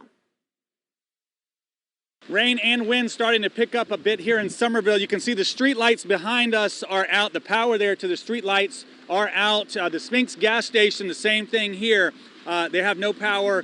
You have to be very careful as you're going through intersections like that where they don't have power. Just a few minutes ago, I was driving down Old Orangeburg Road. A tree was down in the road. The fire department removing that tree. So if you don't have to be out and about right now, the best thing to do would not to be out in the Lowcountry. We're going to bring you more information as we get it. Raymond Owens in Somerville. Back to you guys. And you are getting a live look right now at the Isle of Palms. Whitecaps, the ocean definitely looking a lot rougher out there. We've seen conditions deteriorate there throughout the morning. Katie Augustine has been out there informing us about what's going on the Isle of Palms. It looks pretty scary out there. It does, really, and this is what we expected. You know, high tide less than an hour away, and that certainly plays a factor into this, Aaron. You see how high the water is right there. We're talking about storm surge. We're talking about this eye wall hitting basically when there is high tide. So this is kind of a recipe that we're not liking right now because that will certainly add to some damage in the storm surge and flooding. We're getting reports from all up and down the coast. I know the marsh at Murrells Inlet in the area from Dead Dog Saloon. We have a live camera up there at times, and that is certainly underwater as we are told right now. Certainly a dangerous situation for a lot of people in a lot of different areas up and down the coast. Low visibility right now. And we heard from the police chief at the Isle of Palms earlier, and he said those waves might look nice to you, but don't go out there. Don't even try to surf those. Stay at home, stay put. That's the safest place to be right now. When we saw the video, I mean, we've seen that from Southwest Florida, the destruction, the catastrophic destruction. Granted, it isn't a Category 4 storm that's hitting us right now, but the devastation that this storm has left behind is nothing to mess with and nothing to play with. Absolutely not. And we want to get back on over to Rob and Josh this morning. They've been filling us in. Guys, what is it looking like right now? When is landfall expected here? We're still tracking those flash flood warnings, Aaron. Let's go through these really quickly. First up, Lower Charleston County. That's one of our newest one. That goes through 2 o'clock. This was issued preemptively as that band of rain is moving south into Lower Charleston County. Also starting to see lightning strikes with this just off of Folly Beach. This is always a sign that the line is very vivid when you see those in tropical systems. Flash flood warning also for downtown Charleston, Mount Pleasant, and James Island, and Sullivan's Island. A live look from News 2 Studios showing the blinding rain there. And Grace Lau's here with us too. We got the full team. Grace, if you can cycle through some of these cams, Rob and I wanted to just kind of go through. This is from the Beach Club at the Charleston Harbor Resort and Marina, looking across Charleston Harbor. You can't even see downtown. This is from News 2 Studios. That's the studios. Wow. That's our tower cam. So that's up in the cloud base, essentially. You can see a little bit of an outline there of the Ravenel and Murrells Inlet. And Rob, you have switch back to Murrells Inlet. Yes. We're particularly interested in Murrells Inlet here in the next couple of hours because of a very specific reason. Yeah, there's certainly some heavier bands that will be moving onshore, so I'm going to watch that. Right now, it looks like a bit of a lull. I'm looking at the water. You can see not quite white caps. We show this camera every night, and we don't get the kind of rough seas that you're getting right there on the marsh walk. But look at the palm branches blowing in the wind, too. And something that we're noticing here on this, going out. It's moving out as well right now. So the tide will start to reverse up on the Georgetown County coast as Ian begins to move in. Let's go to, speaking of Georgetown County, under a flash flood warning as well. That also includes Upper Charleston County, including Alwendaw, North Mount Pleasant, and McClellanville. And then there's the flash flood warning for Georgetown County that includes Murrells Inlet, Georgetown, Pawleys Island, and Litchfield. And then we have a flash flood warning also for Somerville, Hanahan, and Goose Creek. And Brendan was saying earlier we have some roads closed up there. Brendan, what's the count up there on road closures in Somerville? At least 5 or 6 intersections you want to avoid. I know the Wood Duck one is back passable, they say, but you definitely want to stay away from the area. Somerville police are giving that list. They hope people aren't out in the road, but they are providing that list. But there are about 5 or 6 intersections, the busy ones that you always see in Dorchester County, Bacon's Bridge and Trolley and that sort of area. And that Bacon's Bridge and Trolley, if I'm not mistaken, Rob, that's given us problems in the past with, I think, Hurricane Matthew. We had some issues with that We did, and we've had some thunderstorms that have just a general thunderstorm that's given us some issues, Didn't that wash out during one of the big events? It did. Was it Matthew? I believe it was Matthew. I think it was Matthew back in 2016. We're getting new information, Josh. We have the 11 o'clock advisory from the National Hurricane Center. I'll pull that up. Do you want to go? They're saying the wall is ready to go, Rob. You want to go do that advisory real quick, and I'll get it up for you. Yeah, read it real quick. 60 miles to the east-southeast of Charleston. The winds are still 85 miles an hour. We'll go over to the wall and kind of detail what's going on. Still a Category 1 hurricane, and the basic headline just in from the National Hurricane Center is that Ian, the center of Ian, is accelerating towards the South Carolina coast. So we are going to have a landfall, no doubt about it. We're going to have a landfall here in South Carolina as a Category 1 hurricane. The winds have stayed 85 miles an hour. We know the gusts have been higher. And even as we move in, again, right now, it looks like somewhere in Upper Charleston County, this cone, as we get closer to a landfall where basically the center is crossing over. All right, we just lost power here again. Again, the graphics are full, so we'll continue to talk. And don't forget, if you do lose power and you're watching us right now, make sure that you get on your phone, countont2.com, and you can watch us. Okay, here's the way it looks. 85-mile-per-hour winds. That's right now. 60-mile-per-hour winds by 8 p.m. It looks like there will be the center crossing over Upper Charleston County, lower portions of Georgetown County, and then move in towards Horry County. So, again, somewhere in that area, most likely, that's where we're going to see a landfall. Here's Storm Team 2 Live Viper. Viper is showing plenty of aerial flood advisories, flash flood warnings going on at this moment. We do have some of the heaviest rain that's moved over the Isle of Palms, along with some very, very strong wind gusts, and that is going to continue to move, is moving over downtown Charleston, moving through Folly Beach. We've had wind gusts close to 70 miles an hour over on Folly, the south end.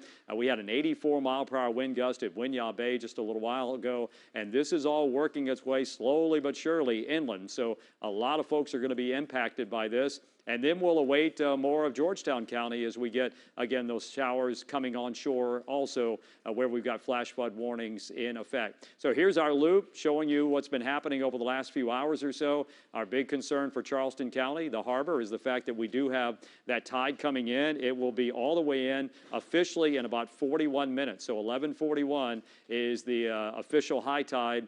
We knew it was going to be higher than normal, but the bottom line is how much higher will it be with the rainfall rates continuing? And at least at this point, we've got more of a northeast wind that is blowing a lot of that water in, not letting some of that water to evacuate. There's the center of the storm. Clearly, this is going to be just to the north of us, the center crossing over probably in the next couple of hours or so, the way it looks right now. It's only 60 miles off the coast at this time. And Josh, the forward speed, what is it? It's about 10 miles an hour.